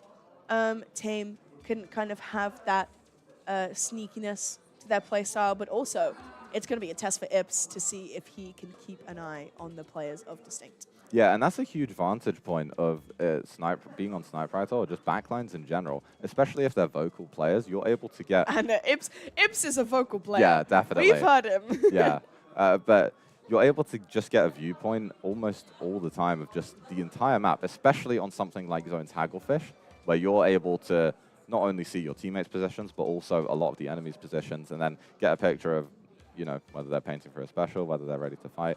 And then, obviously, the comms and previous knowledge of who's close to a special. You're able to have a read on what's about to happen and give your teammates a warning much easier than someone who's in the fray of a 1v1 and they can't really see much else that's going on. So that can be something that, if you're looking towards vocal players on the team, then that can be something that can change a huge impact that we can't really see from our POV.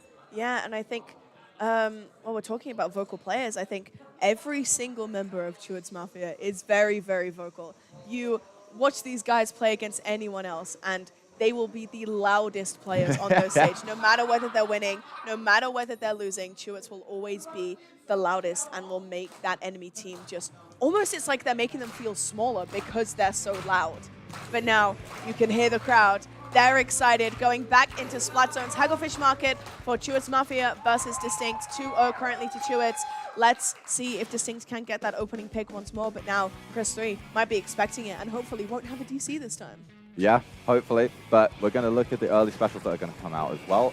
Ips going early for that tactical look. Chewits are going to be close to those ink strikes. Chris is in danger and out of the zone as he will be eliminated, and 2 will go down early for the side of Chewits. Distinct just keep on going and eliminate 3, with Ips being the only one standing. They're going to have an inkjet soon. They might go for a very deep lockout. I mean, Mooch here, always their aim looks so, so good on this bow. It's something that we've looked at even in every single qualifier and in this tournament so far. Mooj, the impact on that bow, people saying the weapon is not too good, but Mooj is saying, hey, look at me, this weapon is still good enough even if we have no cooler. And Distinct looking for such a strong hold here, but Afro! Even with double strikes for Chewits Mafia, Afro going in straight away and just getting those important picks. This might just be a one cycle for Distinct, but Chano getting that pick, but Tiger's behind him. And now with only 12 seconds left, things are looking dire for Chewits Mafia. Distinct are looking to 100-0 the game when their backs are against the wall. They show what they can do, and they will concede no points to Chewits on Zone's Haggle. I mean, we saw Chewits lose on this map mode earlier to Infrared, but not in such a volatile way that we just saw now. That was such a good showing from the side of Distinct, and I mean, I'm just in shock that it was a complete one cycle, 100-0 for Distinct. And I mean, if you are Distinct, you're going to be feeling pretty good about that. But then if you're on the side of Chewits, they're going to have to be making sure that their mental isn't going to go down. And I mean, I think one thing that's going to benefit them now is they now have the map pick. Yeah, you want a Distinct, you want a counter pick even? Distinct just showed what a counter pick should be played like, I guess. That was extremely dominant. But not just taking advantage of their strengths, but also taking advantage of Chewits' weaknesses as well. They saw that they didn't play this map very well earlier, so they were saying, hey, we probably feel pretty good on this map. They didn't play too good on it earlier, so let's give it a try.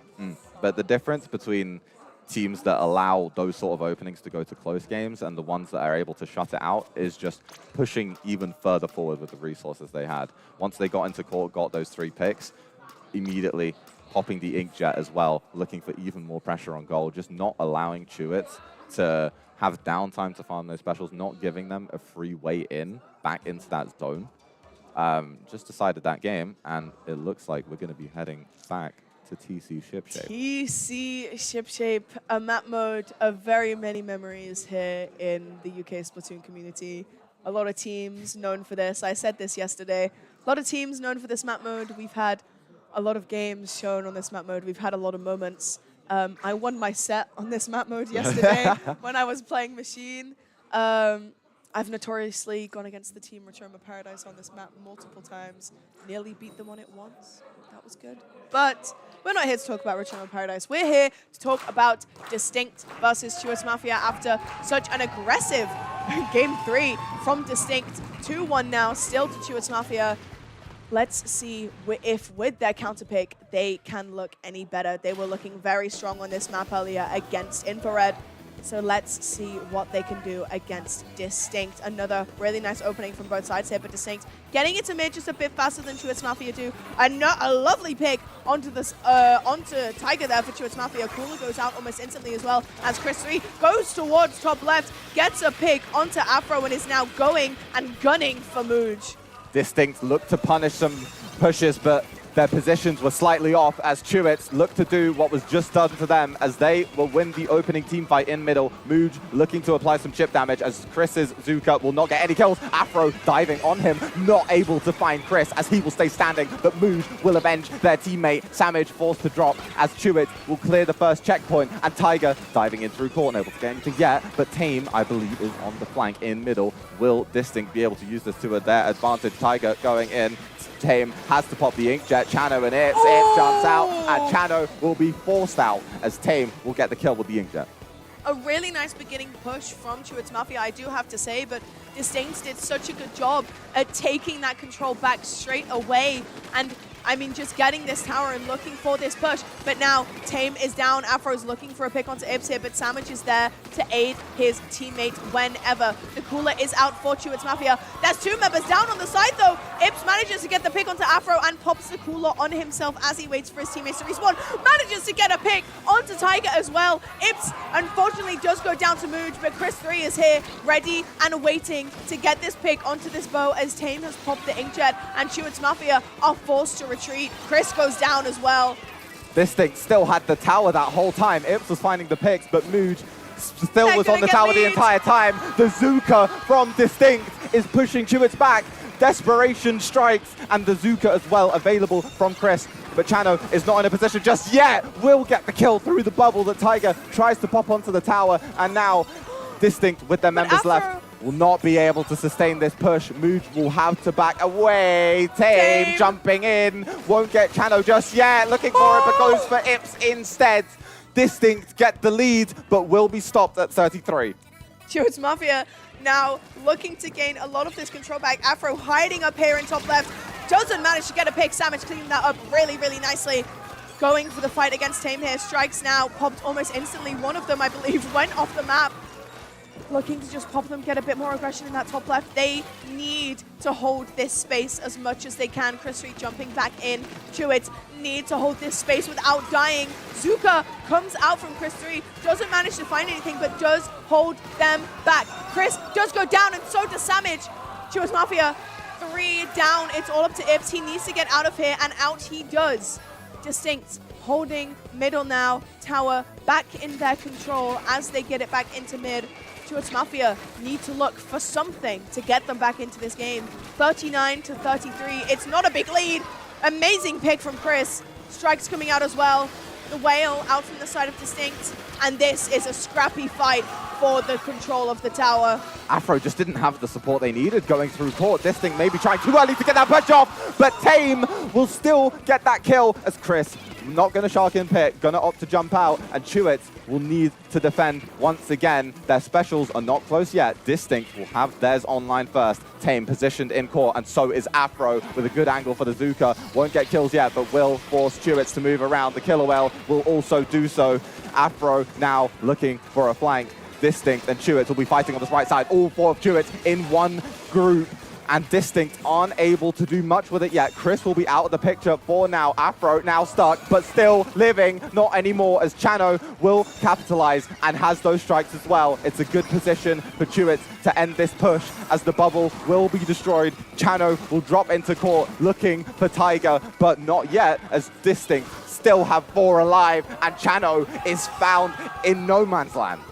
Wow, I mean, such an aggressive push from Chano when a Samage goes down as well. Afro going down from the hands of Chewits Mafia. They only had 2 more points put onto their score from that push, but Chewits now, it's going to be scrappy, and they're going to start to get desperate. 30 seconds left, and they have so much of this tower to push. Bubble goes out from the side of Distinct as well. They don't have strikes to shred this. Chewits? And The Distinct, tower. they're going to end up getting this second checkpoint. Not quite, and Chris 3 getting the pick onto Tame, and Chewits now, 2 of them going down to the Zuka from Afro, and things are looking rough for Chewits Mafia. Afro is still here behind them, gonna get the pick onto the jump, and Afro doesn't manage to get taken down, and our set is a 2-2. Game 5, Distinct, Chewits Mafia. It's gotta be, it's intense again. Oh I my mean, goodness. I have no words. This is, I mean, an incredible set that we're seeing here from both of these teams. And this is now do or die for both of them. We talk about pressure when it comes to LANs a lot. But if we're talking about pressure, now is the time to talk about it. Game 5 in your elimination game in losers. One of the favorites to win, Chewits Mafia, and one of the absolute underdogs of this tourney that the crowd has been loving, Distinct. Both in risk of getting eliminated right now as Chewits get this final counter pick. And if I had to make a prediction, I would say that it would maybe be a Rainmaker Scorch angle. Yeah, something that Chewits have definitely picked before in this tournament, and it has gone well for them on most occasions. I was trying to think back. Now, this is Chewits Mafia Sparking Flavor because it's a slightly different lineup from what they've been running with usually. But I was thinking back to, I don't know if I've ever seen Chewits in this situation where they're on the brink of being reverse swept. No. But I have. Oh. And that was Splat Reunion. Oh. And that time, Wei got the 5th game, along with the 3rd and the 4th. Ooh. So, okay. Chewits are going to want to rewrite history here. This is an opportunity to get rid of the demons from your past and go to that grand final, have another shot at getting that UK LAN title. And this is the opportunity to do it. It's not even the best opportunity. It's maybe your only one. I mean, think of the name of this LAN, Splat Legacy.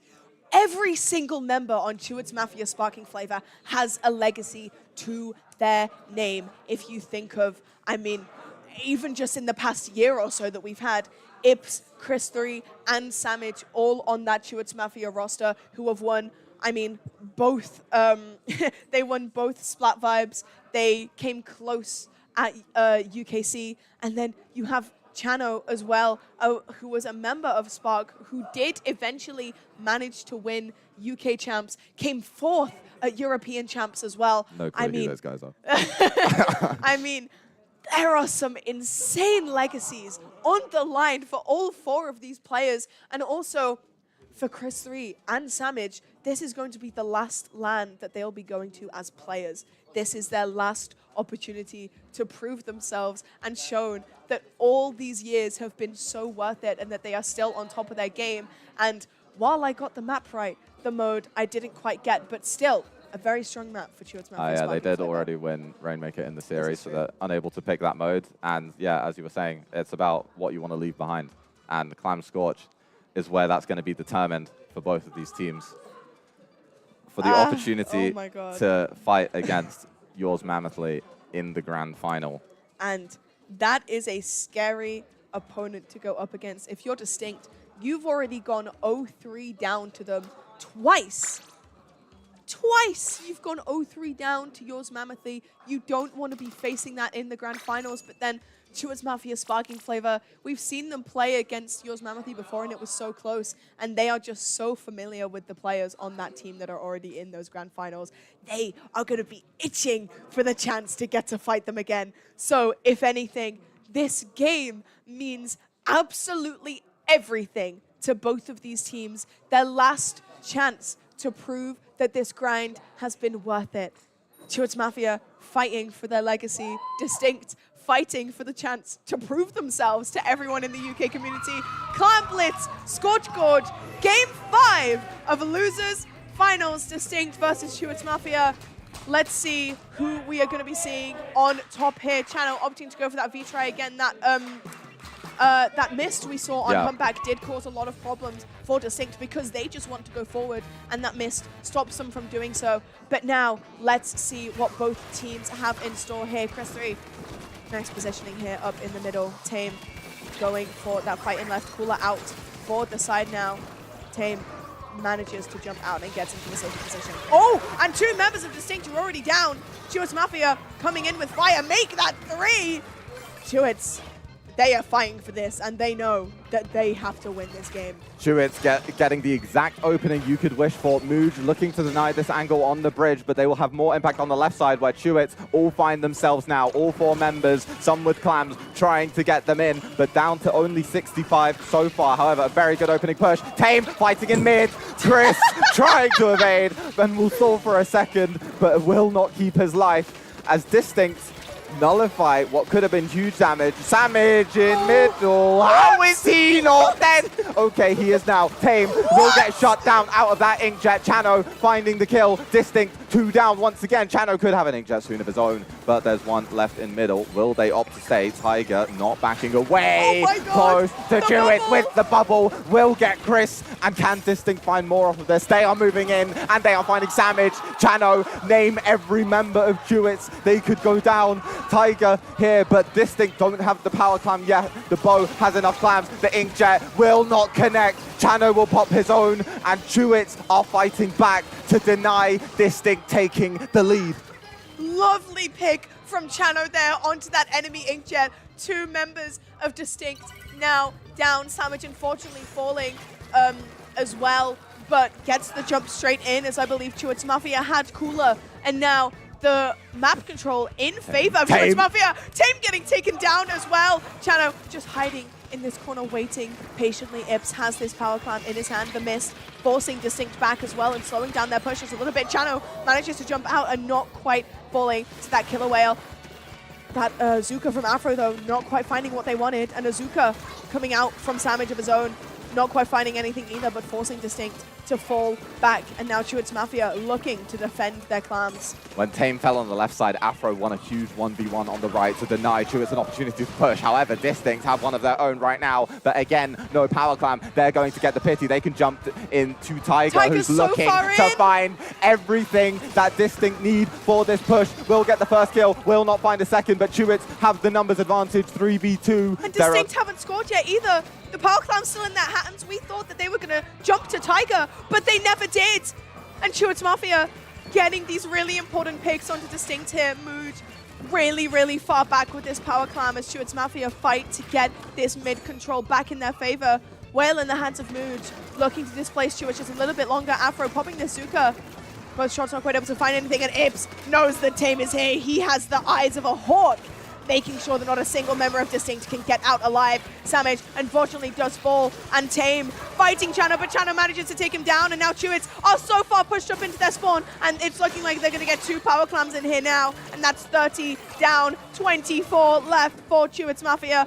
Not many clams left in their hands. 2 members of Distinct are already down, and it's only 3 clams left, and Chewits get the wipe, and the clams are there, and they're going to get them in, and Chewits Mafia win the set, and they're finding themselves in grand finals against Distinct after such a hard and tough battle against Distinct in this entire tournament.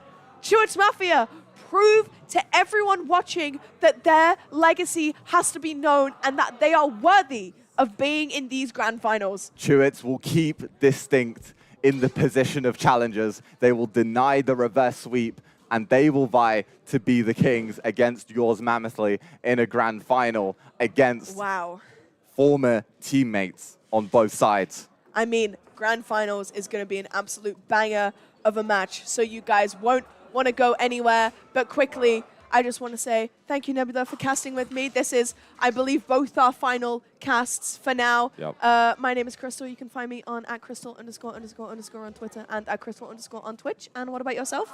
Nebula SPL on basically everything that I have accounts on. So yeah, been fun to cast this event and stay here for grand finals. Yeah, don't go anywhere. Grands is going to be incredible. KG almost reverse sweep. Chewits Mafia Sparking Flavor get to Grand's losers side. Can we please just get a massive round of applause for the side of Distinct? Shocking everybody here, making it here, getting third. Genuinely, all of you played absolutely amazing. I don't know if any of you want to come say something into the mic quickly after that, but if you do, feel free. We came to have fun, and we had fun. We got a hell of a result as a bonus. Thank you, everyone. Everybody, just one more again, a round of applause for Distinct. But yeah, we'll have a short break, and then you'll be seeing your grand finals of Splat Legacy!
say it. I can't live this day. It just messaged me.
still have been,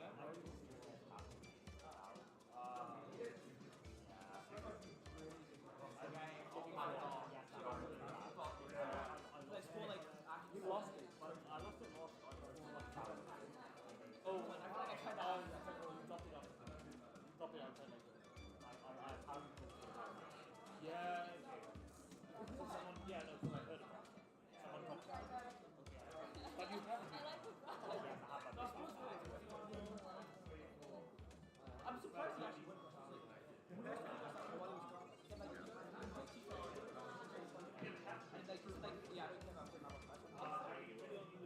I don't know why you put it on.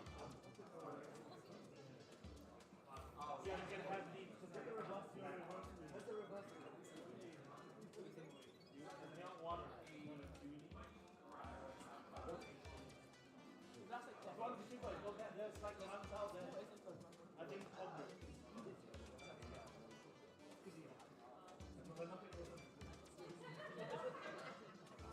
that's so nice.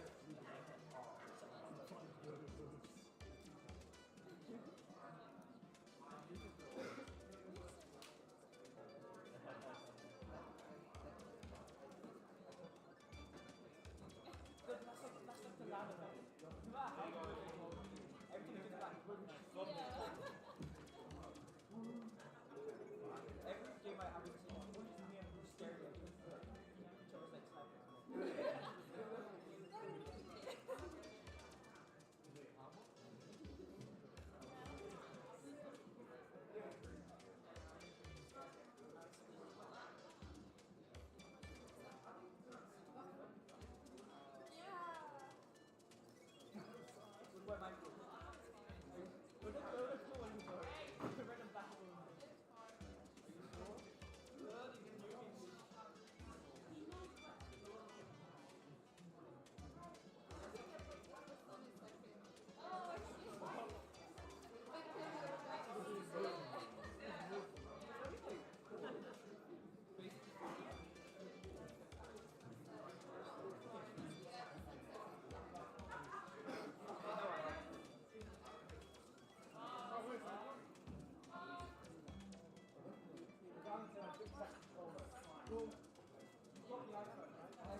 That's crazy.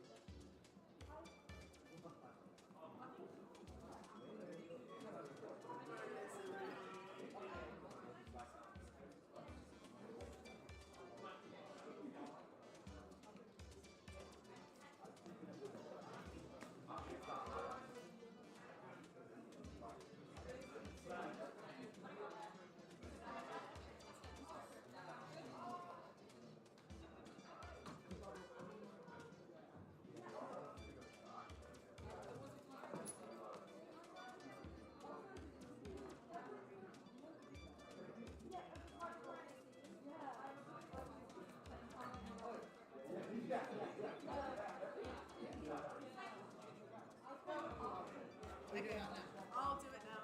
Oh.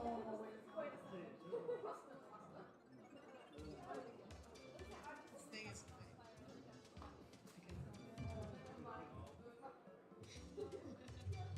well, well, well, everyone. Here we are. It is time for the moment we've all been waiting for. Grand Finals of Splat Legacy 2024. Who's excited? That's what we like to hear. Now I'll do a little showcase of what we have on offer for our teams. We have medals here for, I believe, second place, and then we have these lovely glass trophies available for the team that wins.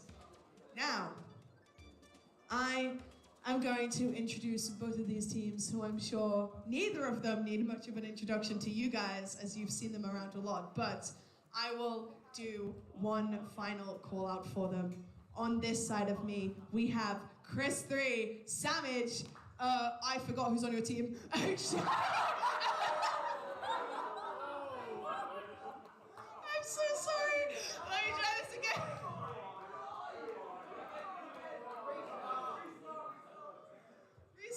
start. I was gonna say Spore, but this isn't normal Chewits.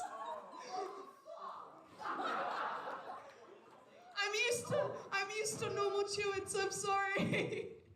Okay. On this side of me, we have Chris 3, Chano, Savage, and Ibs from Chewits Mafia Sparking Flavor!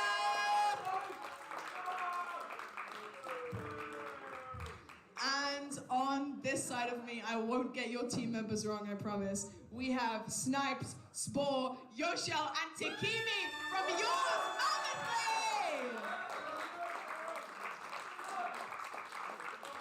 Now, obviously, this tournament has been a long and hard-fought battle for both of these teams. But we want you guys to keep the energy up, keep supporting the team that you want to win. We want to hear loud cheers throughout this entire BO5. But Slap, anything to say before we get grand finals started with? I mean, there's really not much else to say, really, is there? So let's just give it a little bit, but let the grand finals begin!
Everyone, we are going to be getting into the grands shortly. There's a couple technical difficulties going on, so for the time being, you are stuck with us. Yes, hello.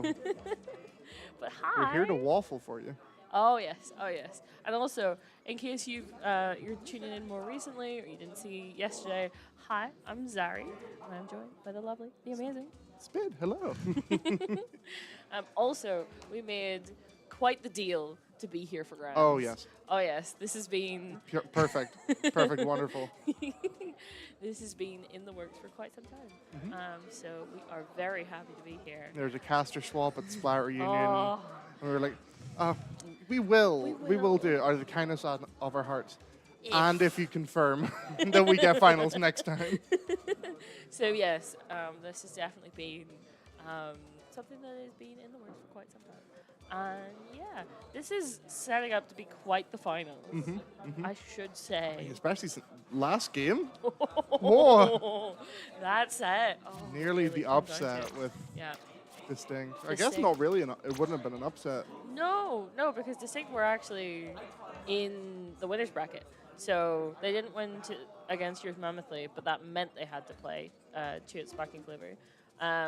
But yeah, it almost came down, it came down to that last game. Oh, Philly. And It was a really good counter pick. Like they saw in that, I can't remember, first or second game that, they were doing good on Clan Blitz, so they picked a Clan Blitz map, which most teams and players just kind of avoid Clan Blitz because, see, the thing about Clan Blitz, wonderful game mode. I love it. I enjoy it. Solo queue Clan Blitz can go away. Yeah, no thank you. So it's on solo queue.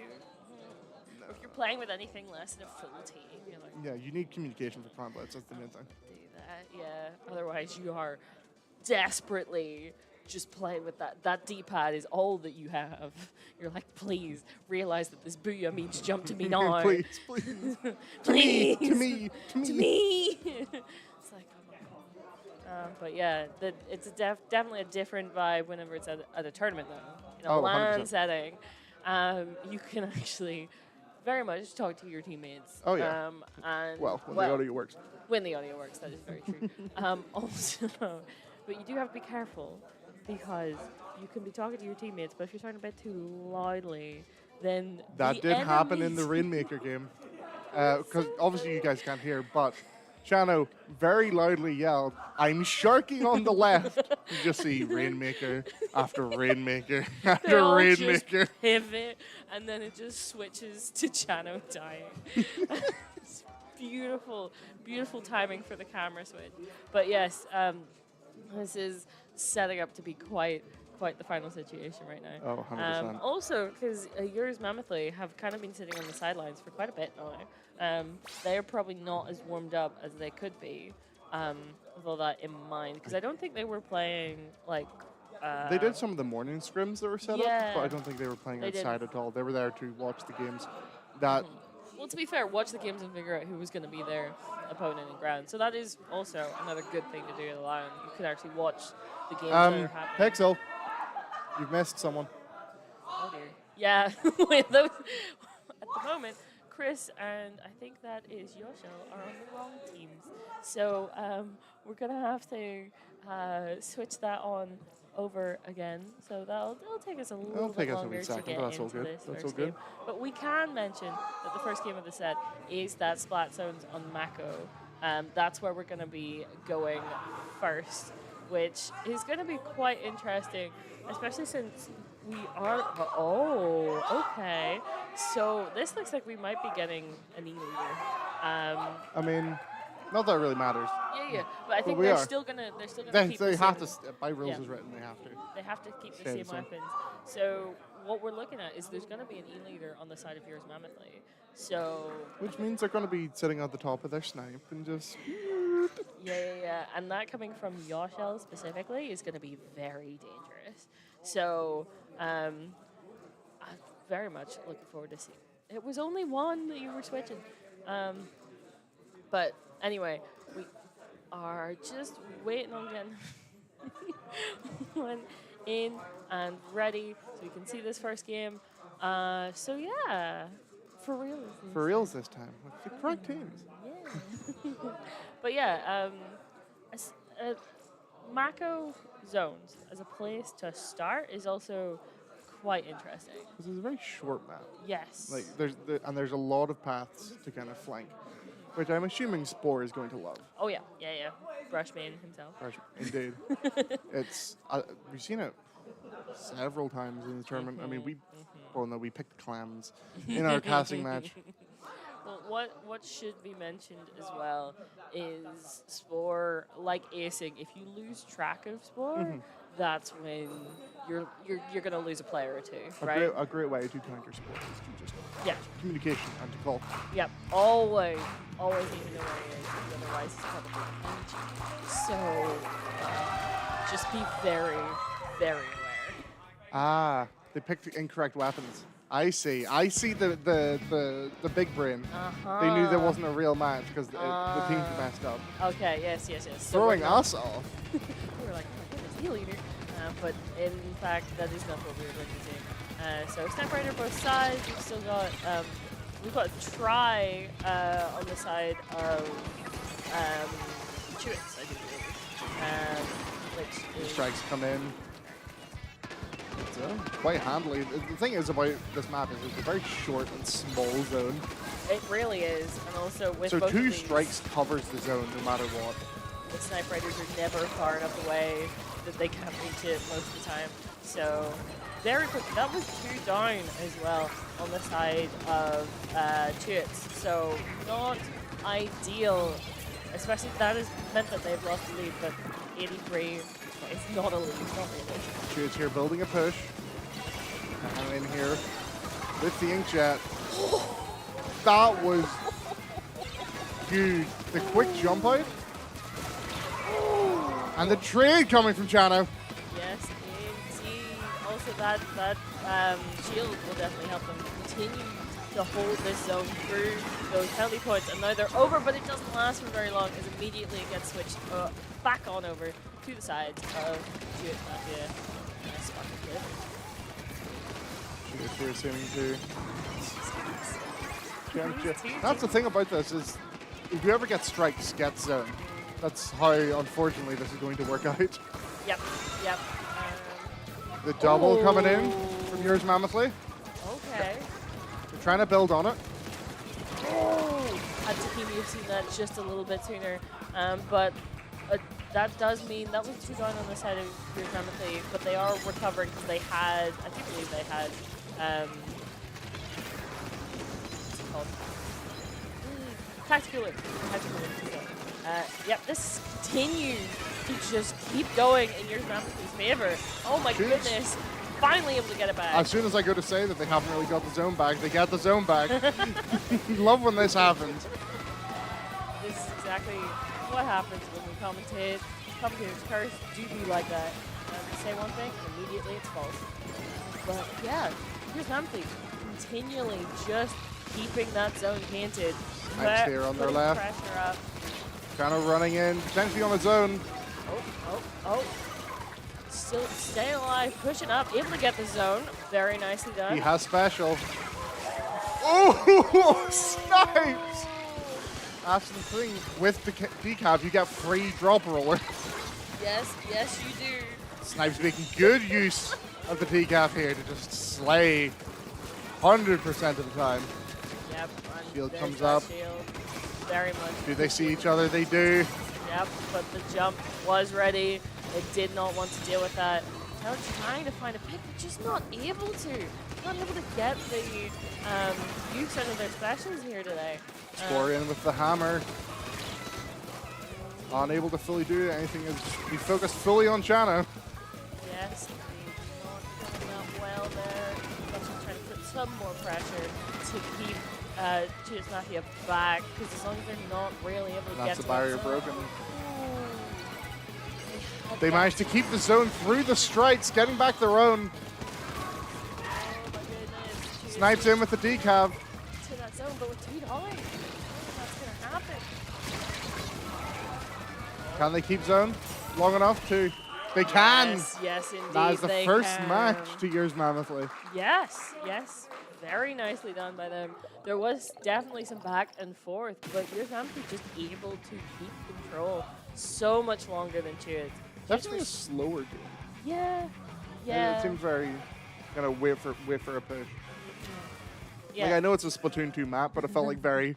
Everyone's just waiting for Cooler to get there and then go. And then they're like, okay, now's the time. And then Jump! And then Cooler runs out and they're like, wait, hold on. How long's your Cooler? When do you get it again? Yeah, it's like armor, just like, hey, do you have armor yet? Hey, friend, buddy, pal, do you have armor? Hey. Hey, do you have armor? I need it to go in. I need it. Press the special button. We need it. But the question coming out of that is what are Chewits Mafia going to choose? Because we are in counter picks. So. Power control. Okay. Is this just a gut feeling, or is there? This is a vibe check. It's This gonna is be okay. tower control. Oh. Is he gonna be Hagglefish or Inkblot? We haven't actually seen that much Inkblot, which Yeah, is which surprising. is what's kind of dragging me away from it. I'm gonna go with Hagglefish. Hagglefish, tower control. Okay, interesting. What have we got, Pixel? Completely wrong. Let's go. Rainmaker Scorch, ladies and When gentlemen. was the last time we saw Rainmaker Scorch? We've only really. Well, no, there was a bit of it yesterday. I remember there was a bit There was of a it bit of it in the losers final Yes. against Infrared. Yes, That's there probably what was. they're thinking. Is they had a very convincing showing on it actually. Now that I'm like jogging my memory. I'm getting back to it because now we've been. Haven't we had that on Clams as well? Scorch Oh, specifically? yeah. So I love Scorch that's what comes to mind when I think of Scorch. But yeah, Rainmaker is definitely something that does come up on this map. It's a place where you can kind of be a little bit sneaky. Especially on that final push down that corridor. The fact that once again Spore can just kind of can go there. It's very good for them. Yes. Why Chewits is picking it? I don't know what they're thinking. Yes, I don't know what the plan is going in, but they certainly seem to have made this decision, and we're going to see if they're changing anything up, specifically to try and counter what yours Mammothate are going to bring to the table, or if this is just like, oh, we did well in it yesterday. So, yeah, I wouldn't We have seen expect- Chano. Chano has swapped to V-Try. Yes. So it is, and it's a very nice inkjet map. Yeah. So I wonder if that's what they're thinking of this. Perhaps. That and they really like using the color screen, which works well on this because it is a very narrow push that you have to go for. That is very true. That is very true. And if you're able to get up to kind of where they would sit on the snipe when they're pushed back, you can kind of control the entirety of their space. So I'd be intrigued to see if we're going to see that. We try again. Nope. No. Oh. We are going to see the return of the wall, though, which is very interesting. That's Chris on the squeezer there. Very classic comp from Gears Mammothly. Yep. They know what they're doing. A media kill. That's And another one. that killer wheel doing bits for Spore actually. Yeah, definitely keeping them alive and pushing them forward. It's all cooler, and evidently they're quite hungry to do something about it. Yes, indeed. But Chewits Spore. Mafia are definitely keeping back just that little bit. Did they see Spore on the left, flanking through? They Can Spore do Spore's anything? not able to get me. They get checkpoint, but that could have been huge if Spore got that 3K. You can see it written in the stars, it just was not happening. No, I think just don't quite place enough for enough of those shots to land. Oh, Snipes with the 2K! Snipes! Oh my goodness, able to join that bomb, get back to their teammates, try and protect the other jump. But yeah, oh my goodness, Snipes slowing down what Chewits Mafia was trying to get started there, which definitely means we're back into this kind of neutral stage. But at the moment, Trades coming in. yeah, it's just actually very much out to play for. Though there is a little bit more paint on the side of your Mammothly, so that definitely helps. They have the them. push going. Can someone pick up the Rainmaker? You're in their court. Mid? There we go. Oh, Spore! They just did not see them. What were we Unable to saying? get a third. What were we saying? You have to know where Spore is. Otherwise, it's just going to be a struggle. So Spore uses that little wall on that final Rainmaker path to run up and sneak, and then gets two, as you see there. Yeah. If they're all on this left-hand side, they cannot see you there. They might be able to hear, but by the time that registers what that sound is, you are at their back, ready to just absolutely send them back to spawn. What both teams do really well is they don't jump immediately back to spawn, they jump back to each other. They do. That's very true.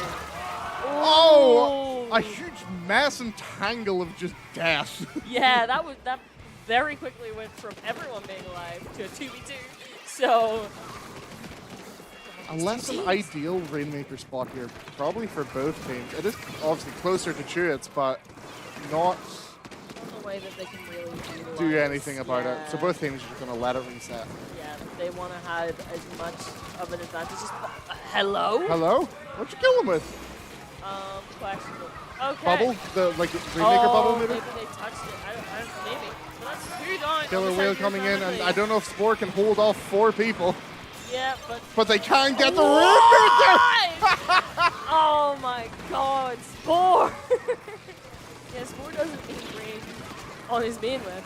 He just can freaking laser someone across the map. Oh, it's working so well for him today. Snipes going back to spawn. Do they see Samage on the left there?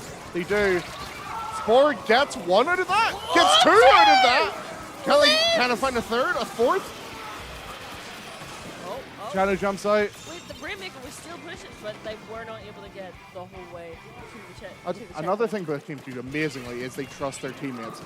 Because Spore could have went and got all the kills there, but he just knew that his teammates had it. It's fine. I trust my teammates. It's chill. There's other stuff that they could definitely be focusing on that doesn't have to mean that you're looking at everything. Oh my goodness. Doming Yoshell just right off the bat.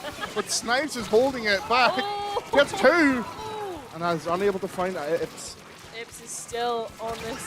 Oh, on this side, not able to get the jump out though. Or finishing it off.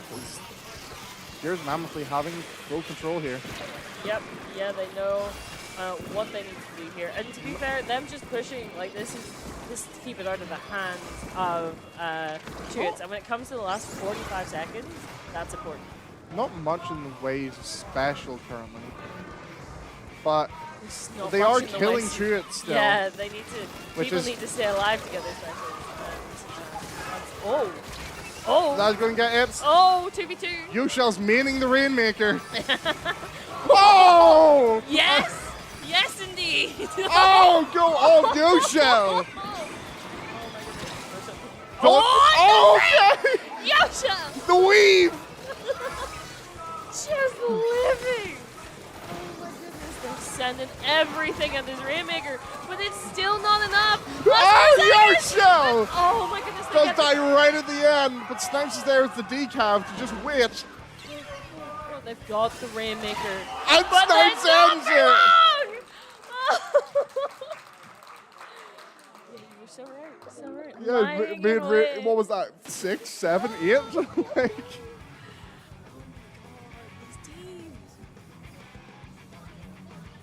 But yeah, that sets us up as what, already? 2-0 to yours. Yeah. And the fist bump coming in because they've been doing bits. They have indeed. One thing I would like, because they're not doing updates for this game, for Splatoon 4, for the spectator mode, please can we get a readout of like the KAD? Yes, instead of just nothing. We're just like, okay, we'll go back. Okay, Wait. that's cool. People won. Yeah, we know. Yeah, I we want. figured Give me that. the numbers. I want statistics. God damn it. Don't have to go look at the actual players stuff. Be like, oh wait, hold on. They got, I don't know, 14 kills. 5 kills. But yeah, okay, right. So that was not the pick that Chewits Mafia were looking for. Now this becomes incredibly important. We're at 2-0. This is match point for yours Mammothly. And if they take this next game, the tournament is It's over. So, what would you say? Would you go back to talk to? No. I'd go to Rainmaker Undertow. Okay. It's one they did quite well against Distinct and Infrared, like a lot of the teams. Yeah, but the question is, are they going to be able to do that against yours Mammothly? Like, it's all well and good they're able to win against the other teams. It's whether or not but exactly. yours Mammothly is a whole different thing. And also, you've allowed the brush player to have Rainmaker. Yeah, like definitely don't go for Clamblitz because this brush player. I could see Chano swapping. I forget what they were playing. No, they were playing earlier. V Bucket. They were playing V Bucket, but I could see them going something differently for this. Let's consult the notes. Like, I could see them going just regular slosher for this. Yeah. Just for the tri-strike down the last path. You just block out. Yeah. The audience is very riled. But to be fair, this could be the end of the tournament. It could very much be. It really does depend on Chutes here. They need. I hope this was the right decision for them. I hope that they're able to. Yeah, I know they'll have some random pocket pick. Something about Snipes and Spore because If Chutes win this, sorry, if Chutes win this, obviously we're good at 2-1. But if yours Mammothly wins, this means they haven't lost a set. Yep. Now, Chano put in his bio when we have caster notes here, and they put in their bio, and I quote, "I haven't lost a set to a UK team since Vibes 2023. we've already. They've already lost a set, and this could be another one. Yeah, so it really does come down to this. Are we seeing any changes? No, this is pretty much what they were. Both teams are going with last round, which does make sense. It's still Rainmaker. So. Yeah, the strike's coming in from Chano. Yeah. Pretty standard comps. Also, I think what you really need to do is have, not that. Not die, Not first of all. I don't know if they meant to pick that up. Okay, Yoshio giving Oh, the jump Kimi's swap doing bits to here. I was Kimi. wondering why they weren't pushing Yoshio. Yoshio's just sitting in the back. We're like, having a time. Snipes here, kind of caught in his own, does jump out. Yep, Very decides nice. that it's not a good place to be. Backs out. They keep most of their control of mid. Continue to get picks here as Chutes know that they need to back up and prepare for the push that is coming at them right now. Sandwich bit early on the Zuka there. Yes. But I suppose the question then becomes, if you're Zuking the enemy, you're Zuking the enemy, and then you're going to put out a wall, you then lose line of sight with your target. But, alright, that was not coming in? that far of a push on the side of your team. This is definitely... If anything, they're getting pushed back by Snipes here with the decav. You get Sandwich. Spore, I don't know if you can run up that hill. Sandwich is panicking with the Zuka here. Spore is still there. Three down on the side of your team. There's only one player alive, and they do end up going down, so that is a delayed wipeout. Spore here, sneaking in, slithering away. They're behind, they're on the Rainmaker. You can see instantly that communication. Once you have Spore communicated where the hell they are, you're good. Birds on it. They're two down, but Sandwich able to push up. Where is that Rainmaker? They need to be pushed. There we go. Get to that checkpoint, and that does give them the lead. Sandwich has Zuka again. Gets one. That's an incredible shot there. Only a one, but already there's Snipes diving down onto the Rainmaker. And with two down, I'm not sure they're going to get the chance to Three here push getting that pushed. Why haven't they? Does get out. They might. They do seem to be. Oh, that's two down. Yep. Two. The push down. hasn't finished yet here for Chutes. They get the pop. They need to stop your shell, but that's completely fine. They'll just keep pushing it forward. No They've specials, not got really. far to go. They just need to get that knockout. They got to one.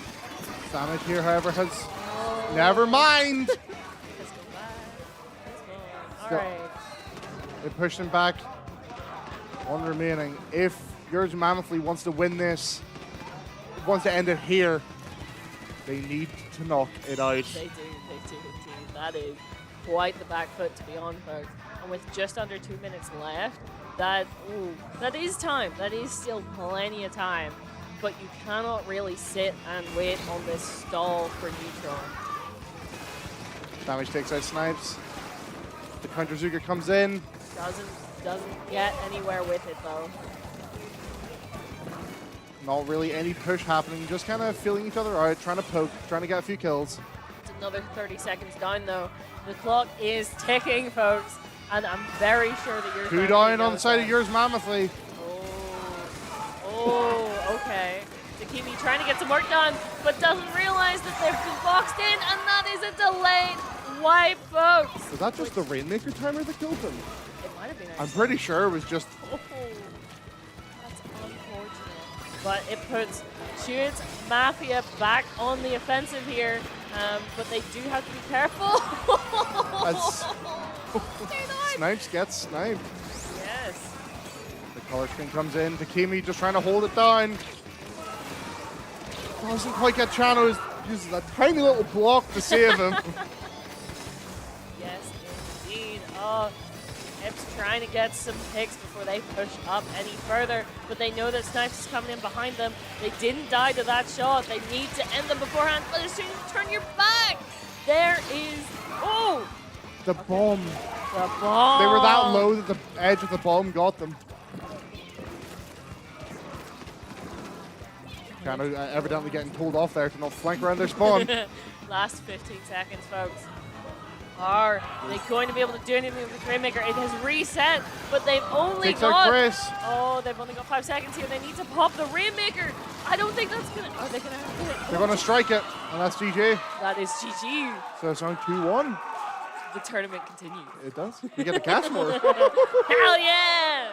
That's what we're here for. Now this is best of 5, so if Shoots want the bracket reset, they have to win 2 more matches. More games, and they cannot drop a game for the rest of this set. They have to get their reverse sweep if they want to be still in the running here. Okay, so the question now becomes, yours Mammothly, What do what's they the choose? plan? Like, what are you, is it, it might just be something like, I could see her another Clams. Rainmaker. No, it could be Clams. Hmm. We could do that. Or they might just be like, too many Rainmaker games. Clam Scorch? I could see Clam Scorch. Yeah, you can do that. You can do that. I was just thinking. I think all the map's been reused. No, I think you can. It's just not same map mode. Yeah, the combination you can have again. And obviously because we have a map or like pool list, it will have to be one of the specific ones that we have here. But I don't know. Maybe Clams. Possibly Zones. Possibly. They are quite good at locking down a zone. But it really does depend. And Choose Mafia are just I mean, yeah, that Mako Mart zone was very convincing. very decisive. So I could see either of those coming out from these teams. Snipes with the decaf on Robo Ramen, we've seen quite a lot. We've seen a lot of decaf plays on Robo Ramen. It works excessively well. Yeah. So. If I played the game more, I probably would have swapped to decaf. Yeah, it is just so strong in that ability to get a quick one shot, but also still have control over the space, right? You've got the range to kind of pressure someone that can't touch you, like other Slayers can't reach you. But then you can go in for the kill with the range. So yeah, it's a good one. But it seems like they are deliberating. They're delivering quite heavily. Well, bit more I suppose than you would two. if like Yeah. you knew that, yo, we Yeah. could win this, You actually. do not want it. It's important for them to get this game because you don't want it to get to the point where Chutes could win, right? You do this one. It As ends much up as just we all love a being- game 5. Yes, no. I can't imagine yours absolutely. Mammothly would. They do not. Right now, they do not want a game 5. They barely want a game 4. So, yeah, really kind of comes down to that. And we wait to see what they decide to do with this. But yeah, oh my goodness. I also, after that second Rainmaker game, I wasn't so sure that like what Chutes was doing made sense. I was like, that didn't really go the way they wanted. Why are they going back to Rainmaker? But it definitely, like, that was a big turnaround for them. Definitely. Maybe just Scorch Gorge they don't like. Yeah, maybe. But they picked it. Yeah. What have we got? Museum clams. There we go. Clams. That Yeah. is what. Yeah, they've been playing. There was a bit of that yesterday. Obviously, they won all their sets. So, Pretty convincing from what I remember. so that makes a lot of sense to be. I mean, pick. Sporkins are going to go free range around. Zoomies. you need to deal with Spore, but also you Like, can't Spores focus is a too- distraction that you need to Yeah, kind of you get rid of. can't Snipes focus is like too heavily on him because Snipes getting will be your there ass. to freaking stab you in the back. And then once all that's done, Yoshel's here. Just, it's a, Yeah. I'm Yoshel. Yeah. Chill. You're going to die now, actually. I can And then see you're going to plant you. some happy little trees. Yeah, Yoshel is always trying to figure out a way to just get into just enough range so they can tap. You're dead. So. And in that previous game, you see Takemi just constantly trying to do different kind of flanks. Like, he really is like the mix-up champion for this. Yes, you cannot, you cannot write They work, Takemi off honestly, whatsoever. they are a pickup, but they've been playing together for a wee bit. Yeah. They know what they're doing, right? There's They a work reason they're together top seed. well. See, yeah. And yeah. Chutes, I don't think we'll be changing the comp too much, considering they read it up nigh instantly. Yep. And I don't expect yours Mammothly to change much at all either. No.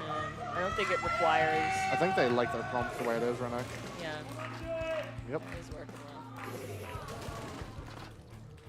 well. Oh.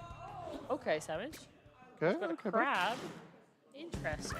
Some classic early Splat 3 Yeah. vibes. Okay, that's a blasted pack. Maybe, Okay. yeah, Extra hop pressure. up on top mid, Yeah, and then go from there. Extra pressure and also the ability to just have. Oh. But, you know, never we're in the tri-strike meta, so, like...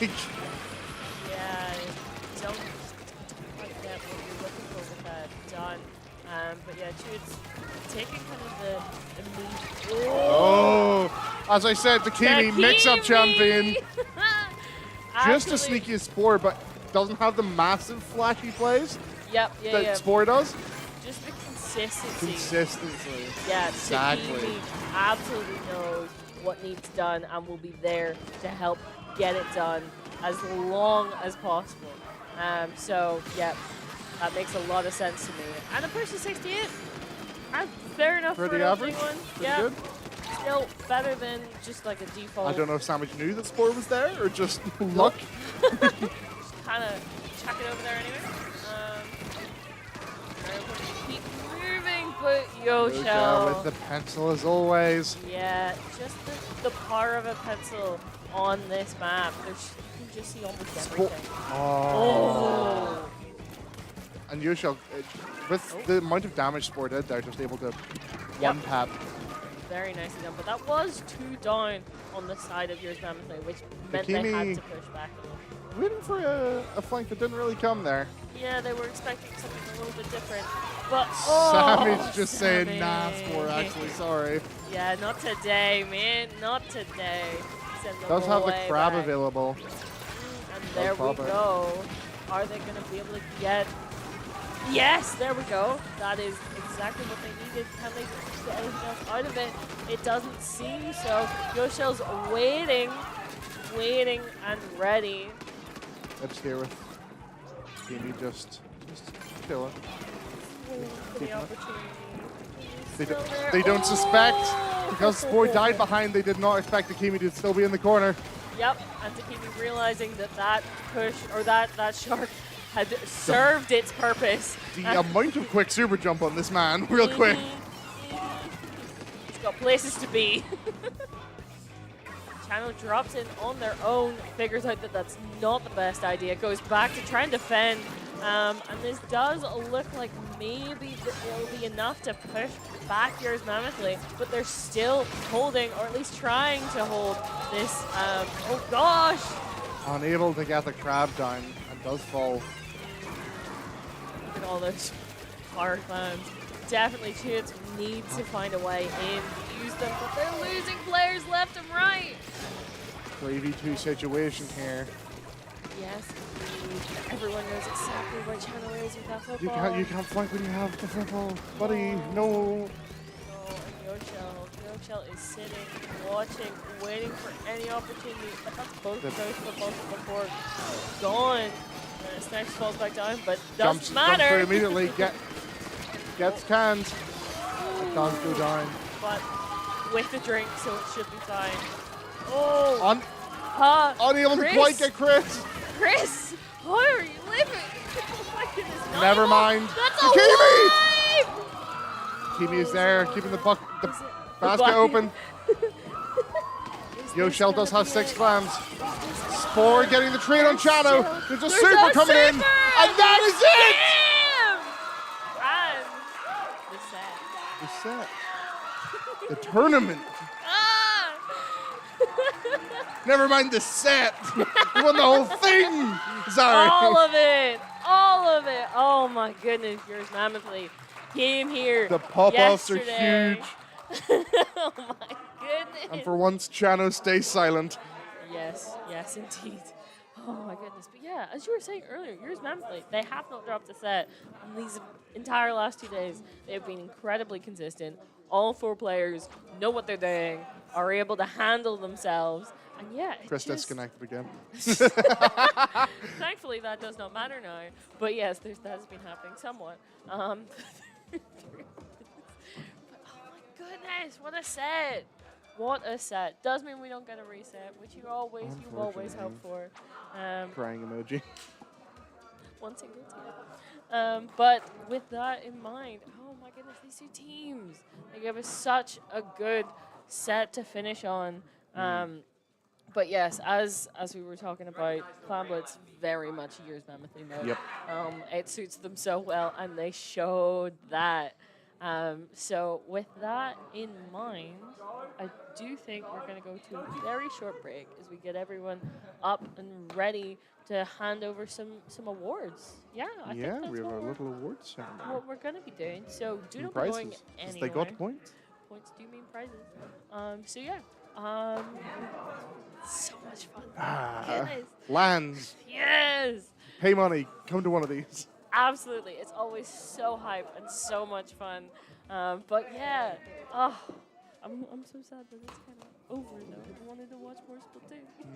Unfortunately. I get a lovely train home. That's very true. But right. Okay. Anyway, none of that. Let's get to that break so we can get everything sorted and ready for this awards ceremony. We will see you back real soon. Do not be going anywhere. Don't leave. Bye. Bye.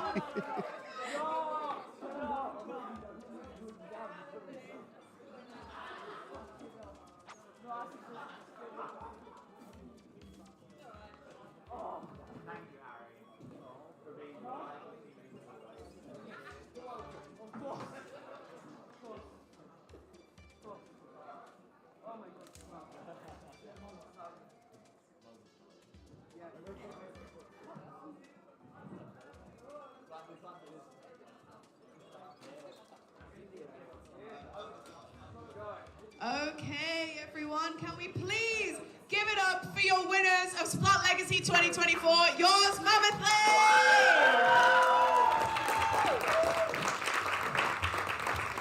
Now, before we get onto our awards, I just want to ask Chewits Mafia Sparking Flavor to come up here. I don't know where Ibs has gone. Guys, you're coming back after. Where is Chris gone? Well, okay.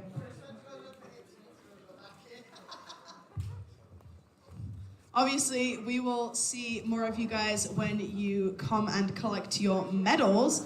However, wait. Oh, Sam's here eventually.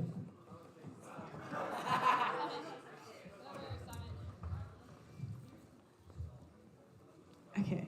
I just want to ask you guys about your journey here to where you are now. Obviously, you guys qualified at the very first qualifier for this event. You guys qualified at Splat Vibes Volume 2 back in July. It's been quite a long time since then. And I know that you guys have been playing with each other for a while. You're very familiar with each other, and you've been on that grind. But I just want you guys to give some insight into what this journey was like and what this tournament means to you guys. I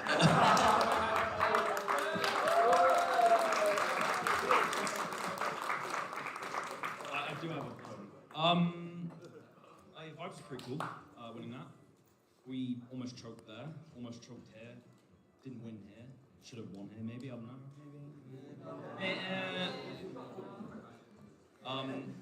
I'm gonna pledge for the Rainmaker only, Unto only, BO1 series to be put into place.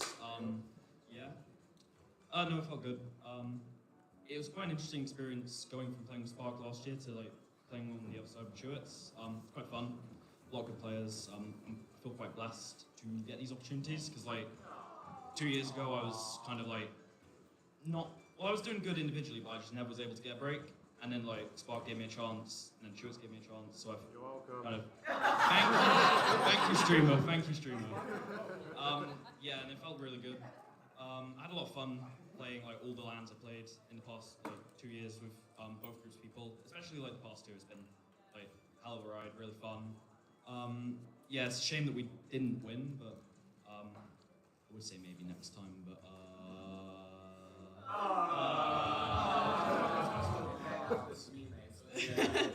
Well, thank you very much, Chano. I will hand this over to you. You can hold the microphone if you want to. I mean, it was good crack, wasn't it? Like, it was good fucking crack. But like, obviously winning Vibes twice was awesome. So I mean, if there's a Vibes 3, you know, I feel like we could three-peat. Three-peat.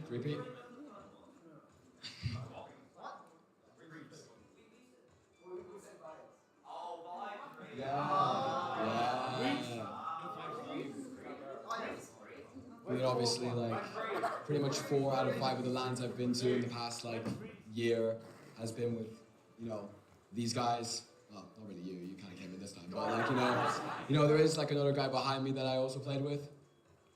Yeah, that guy right there. No. Forget it. But, yeah, I don't really have much else to say. Like, I mean, it's unfortunate we lost, but it was fun to be here. Fun to see everyone again for 2 days. It's fun to play, and yeah, that's it.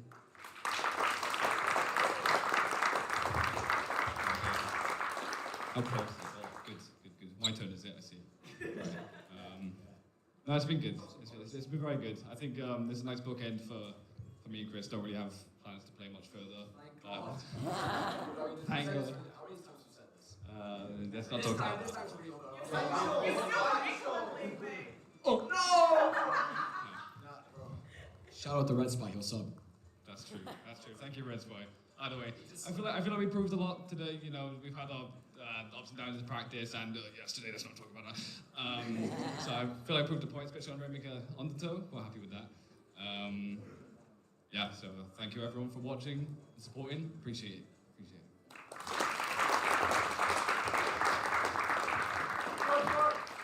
So, I don't really know what else to say other than I'm so glad that I got to play with my friends and my teammates. That is mental, man.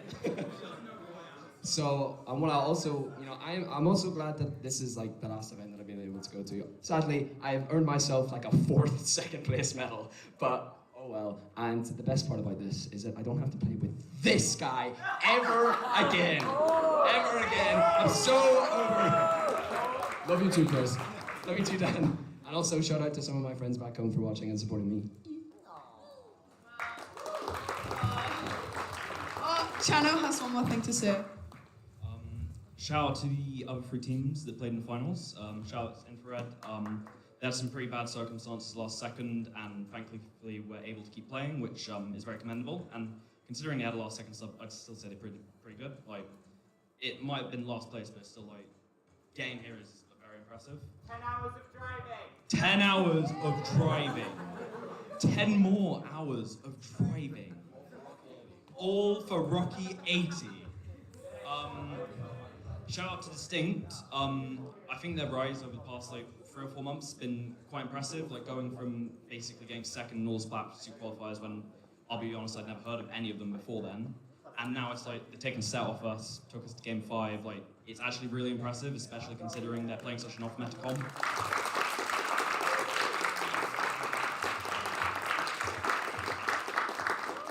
And Afro is the king.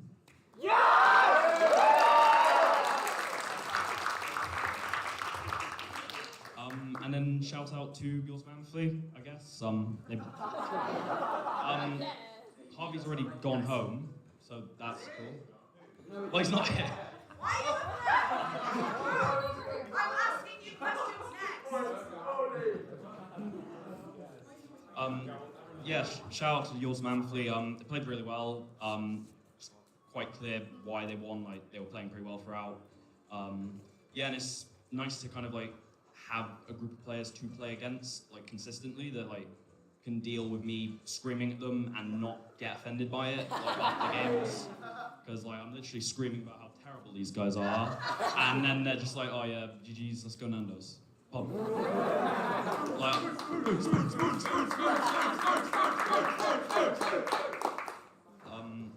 and finally, second finally, shout out to the bar.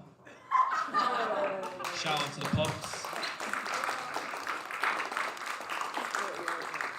And I think the biggest shout out, I think everyone can agree, can go to anyone who's involved in this entire event. So whether that's like exhibition match players, the hosts who don't know who I am. I'm sorry.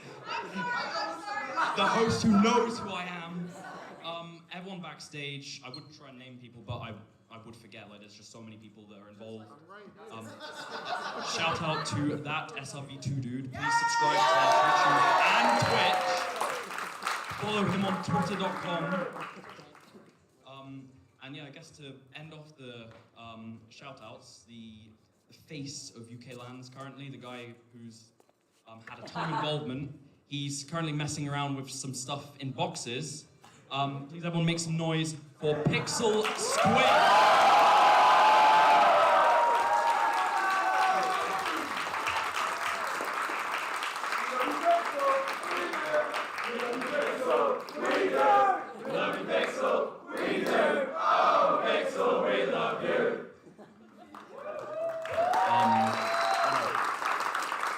Are you on his back? I thought I was the host. Oh.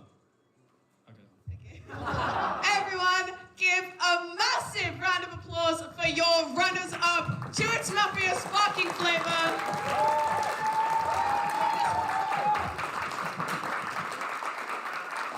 Oh, look at that. Oh. We might need joinery here, mate, by the way.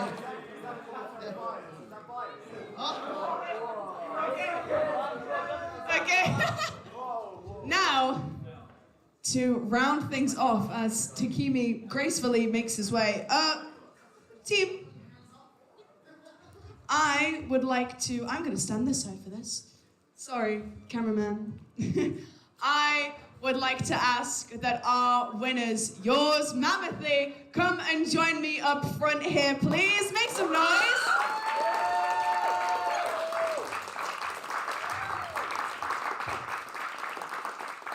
So, firstly, I want to say a huge congratulations to each and every one of you.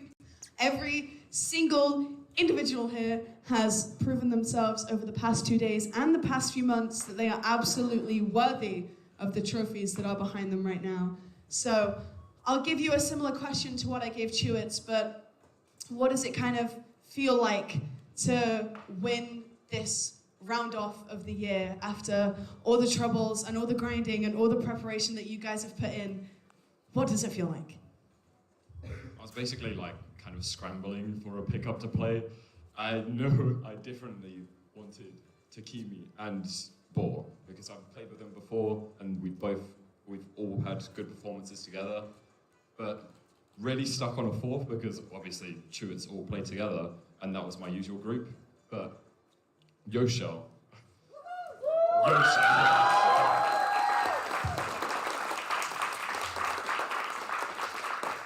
Just a really good player, really nice guy. I didn't know that before. But I was very happy to stick on to a different weapon so that he could shine his best and that I could support that and the rest of the team. So I'm really happy with everyone's performances as well. We all played really, really well, and I'm happy the practice paid off.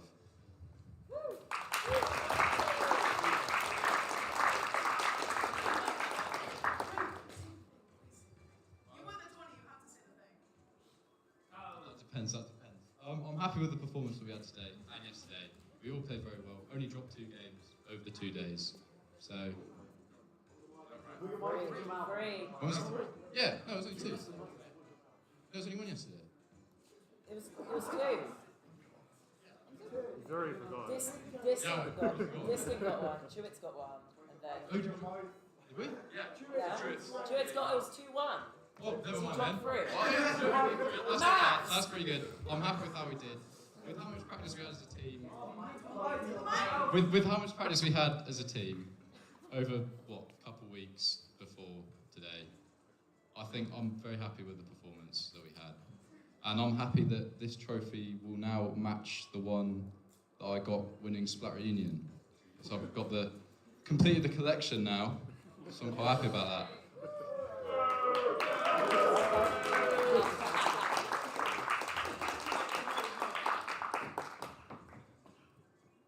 I don't know where to begin, to be honest. I've been kind of inactive recently. So when I heard that there were going to be more UK tournaments, and people approached me to be like, "Hey, you should run some of the online qualifiers." I was like, "Oh wait, I should probably play in those. I need a team for that." I was like, "Oh wait, Snipes and Takimi," and then as I say, we needed a 4th, and then we've got Yoshil over here, the GOAT. And yeah, it feels amazing to just win today, to be honest. I mean, it's also I think the best part about it though is just seeing what has been built up over the last couple of years. 2 years ago we were at Splat Reunion, just a small little venue out in Sutton. There weren't that many of us, still only 4 teams, but there wasn't that much space for spectators, and yeah, it was quite a small thing. But then 2 years later, we're here, big theatre, full of people. We're all watching Splatoon. It's amazing what's been built up in the last couple of years. So, yeah.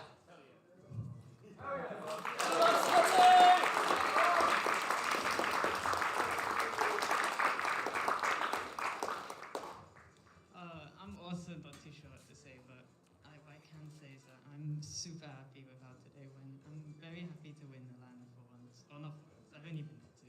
But a better experience, a better experience competitively last time, because I went 0-3 twice and didn't win any games at all.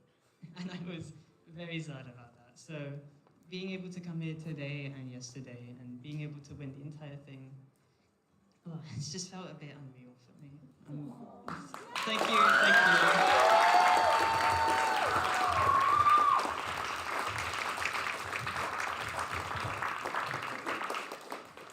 Well, our final team standing after the end of it all, I'm sure I can vouch for everyone in this audience when I say watching your guys' journey, not just today, but through the qualifiers as well, has been absolutely amazing. And you have truly shown us the peak of UK Splatoon today. Everyone, please give another round of applause for your winners of Splat Legacy 2024!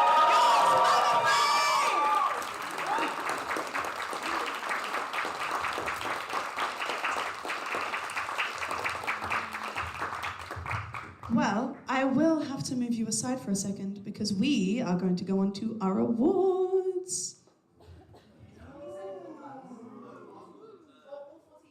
Can I please ask Infrared and Distinct to both come up here as well?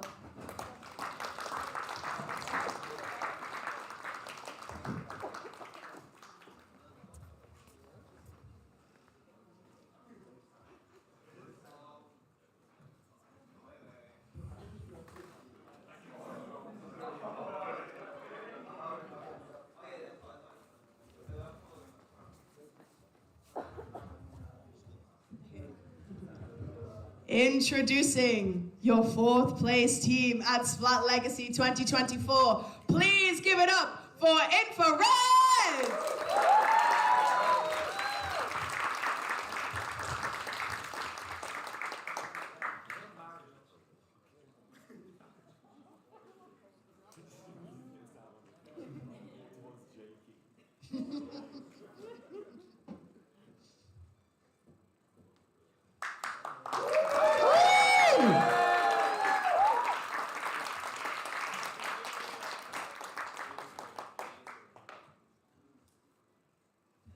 Right then, yep. This way. Enough time on the camera. Come on, get out. Next up, everyone, you know them, you love them, your 3rd place team. Give it up one more time for Distinct!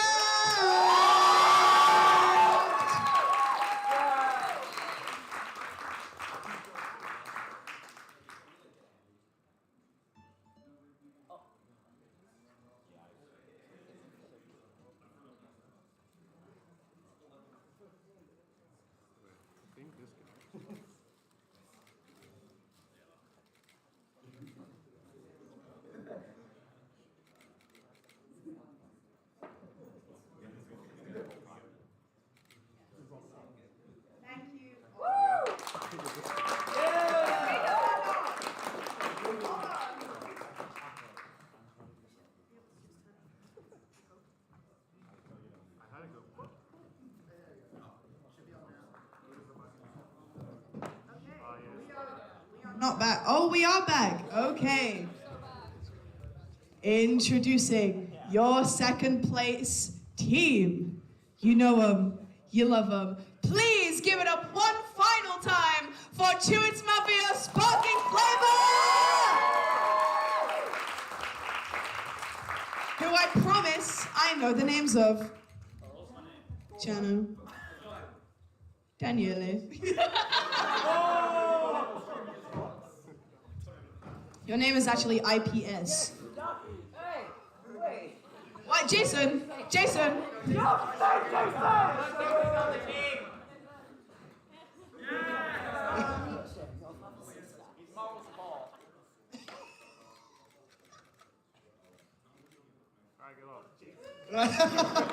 Right then. And now, everyone, please put a massive, massive hand together for your 1st place team taking the entire tournament and getting those lovely trophies right there. Yours, Mammothly!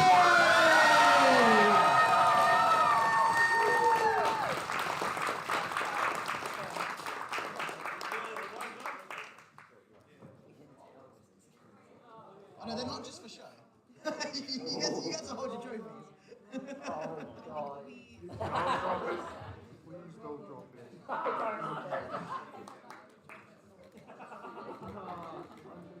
Take hold. Wait, Takimi, please. One final time for the audience and the viewers at home. Please, as your final words of the tournament. This is cow. It was all worth it. I lost for that. Yeah! Everyone, please give it up for your winners one last time. Takimi, Yoshel, Snipes, and Spore, yours, Mammothly!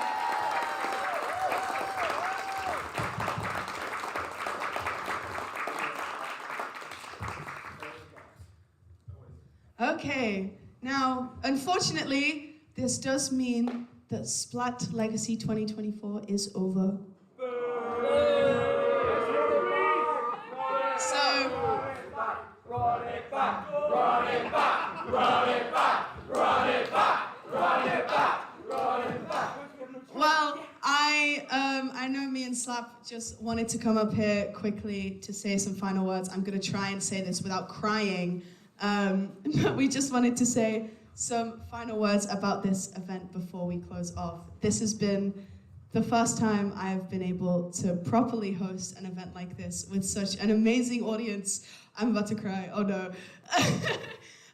But I have just had the absolutely most amazing time this weekend, and I am so happy that I got to experience it with every single one of you. You need to give yourselves a round of applause because every single one of you have been absolutely amazing at this event. All the spectators, casters, players, TOs, every single person involved. Please give it up for every single person here for Splat Legacy 2024.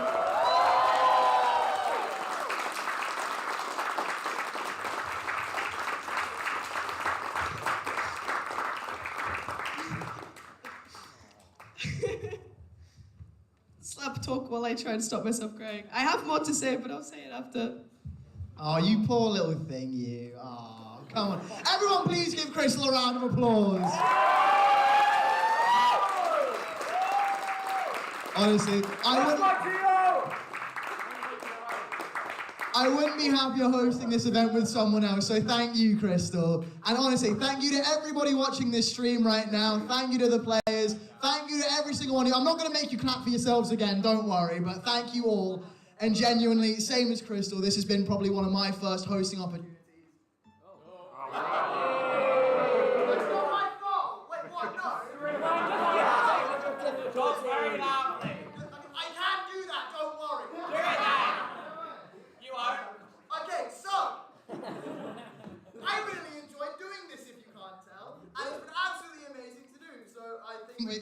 There we go, I don't have to shout now. No, it's okay. I have a time limit. Okay, thank you to everybody here. Thank you to Crystal. Thank you to the players. Thank you to Pixel Squid. Thank you to Dude. Thank you to the camera. Thank you, nothing. And hi, Pixel. Would you like the mic now to say some thank yous? Always down for the mic. That was a legacy. Was that a legacy? No. Yeah! That was a legacy. And I'm going to ignore that question, but that was. Well, I'm speechless of like how cool this weekend has been, and for me personally, it's like a LAN journey of 5 years from summer breeze, winter breeze. It's a pandemic that happened afterwards. But in all that, we also got helped in the Splatoon Inkfest from Hyper Japan. Cool online. I also worked at G30 for a bit at Splatoon, and even a bit with National Student Esports when they started Splatoon 3. And then we, of course, 2 years ago, Splat Reunion, which was like honestly my dream to make. Just like similar to like Nintendo UKC, I just love that series, and it's like seeing the best of the best. So this was Splat Legacy's been like more a sequel to that, I think it was very ambitious, very peak. I'm just so happy how it mainly all ran smoothly, and just want to say a thank you to all the casters, the hosts. The helpers, who else? Dude, the live stream broadcaster, who helped me live stream, and just all the players. Thank you, dude. And just all the players who just take interest of like having the time to like sign up to these tourneys and stuff, since it does take a lot of time to organize all these events and stuff. And yeah, I'm going on a small break after this, but I always like, I'm gonna quit Splatoon TRing, but I just need a much longer break, especially going from Vibes 1 to Breeze 2023, and then Vibes again, and then to this. So, yeah, Anyway, but yeah, just crazy to think from like 2 years we were in Sutton and now we're in Basingstoke. That's pretty crazy, isn't it? But yeah, just wanted to give that message out. Thank you all for supporting these events, and hope to see all of you at future events.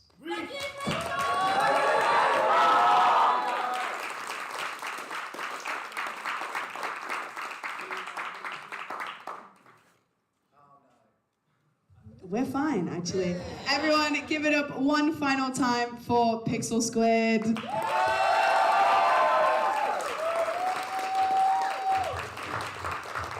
now that I've composed myself a little bit more and I'm not crying while speaking anymore, I just want to say thank you so much, everyone, for coming to Splat Legacy 2024. This has truly been an unforgettable experience, I'm sure, for every single one of you. We've had 4 incredible teams. We've had 11, I believe, incredible casters helping out with this. We've had us two as your lovely hosts for these 2 days. I hope we've done a sufficient job for you all and made the event all the more enjoyable. But to round things off, let's give one final massive applause.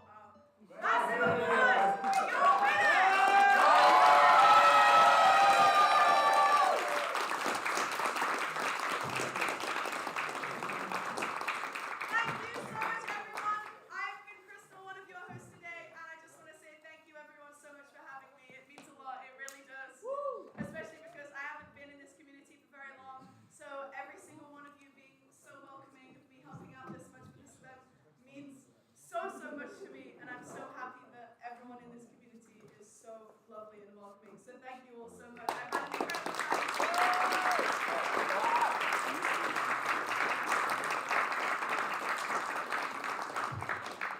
Basically the exact same as what she just said, but I missed the slap. Hello, everyone.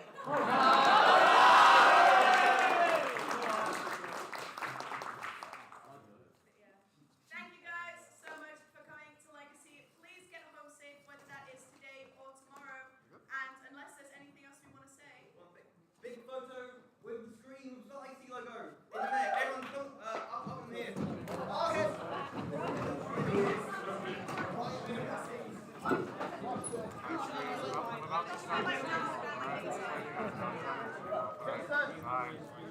Yeah.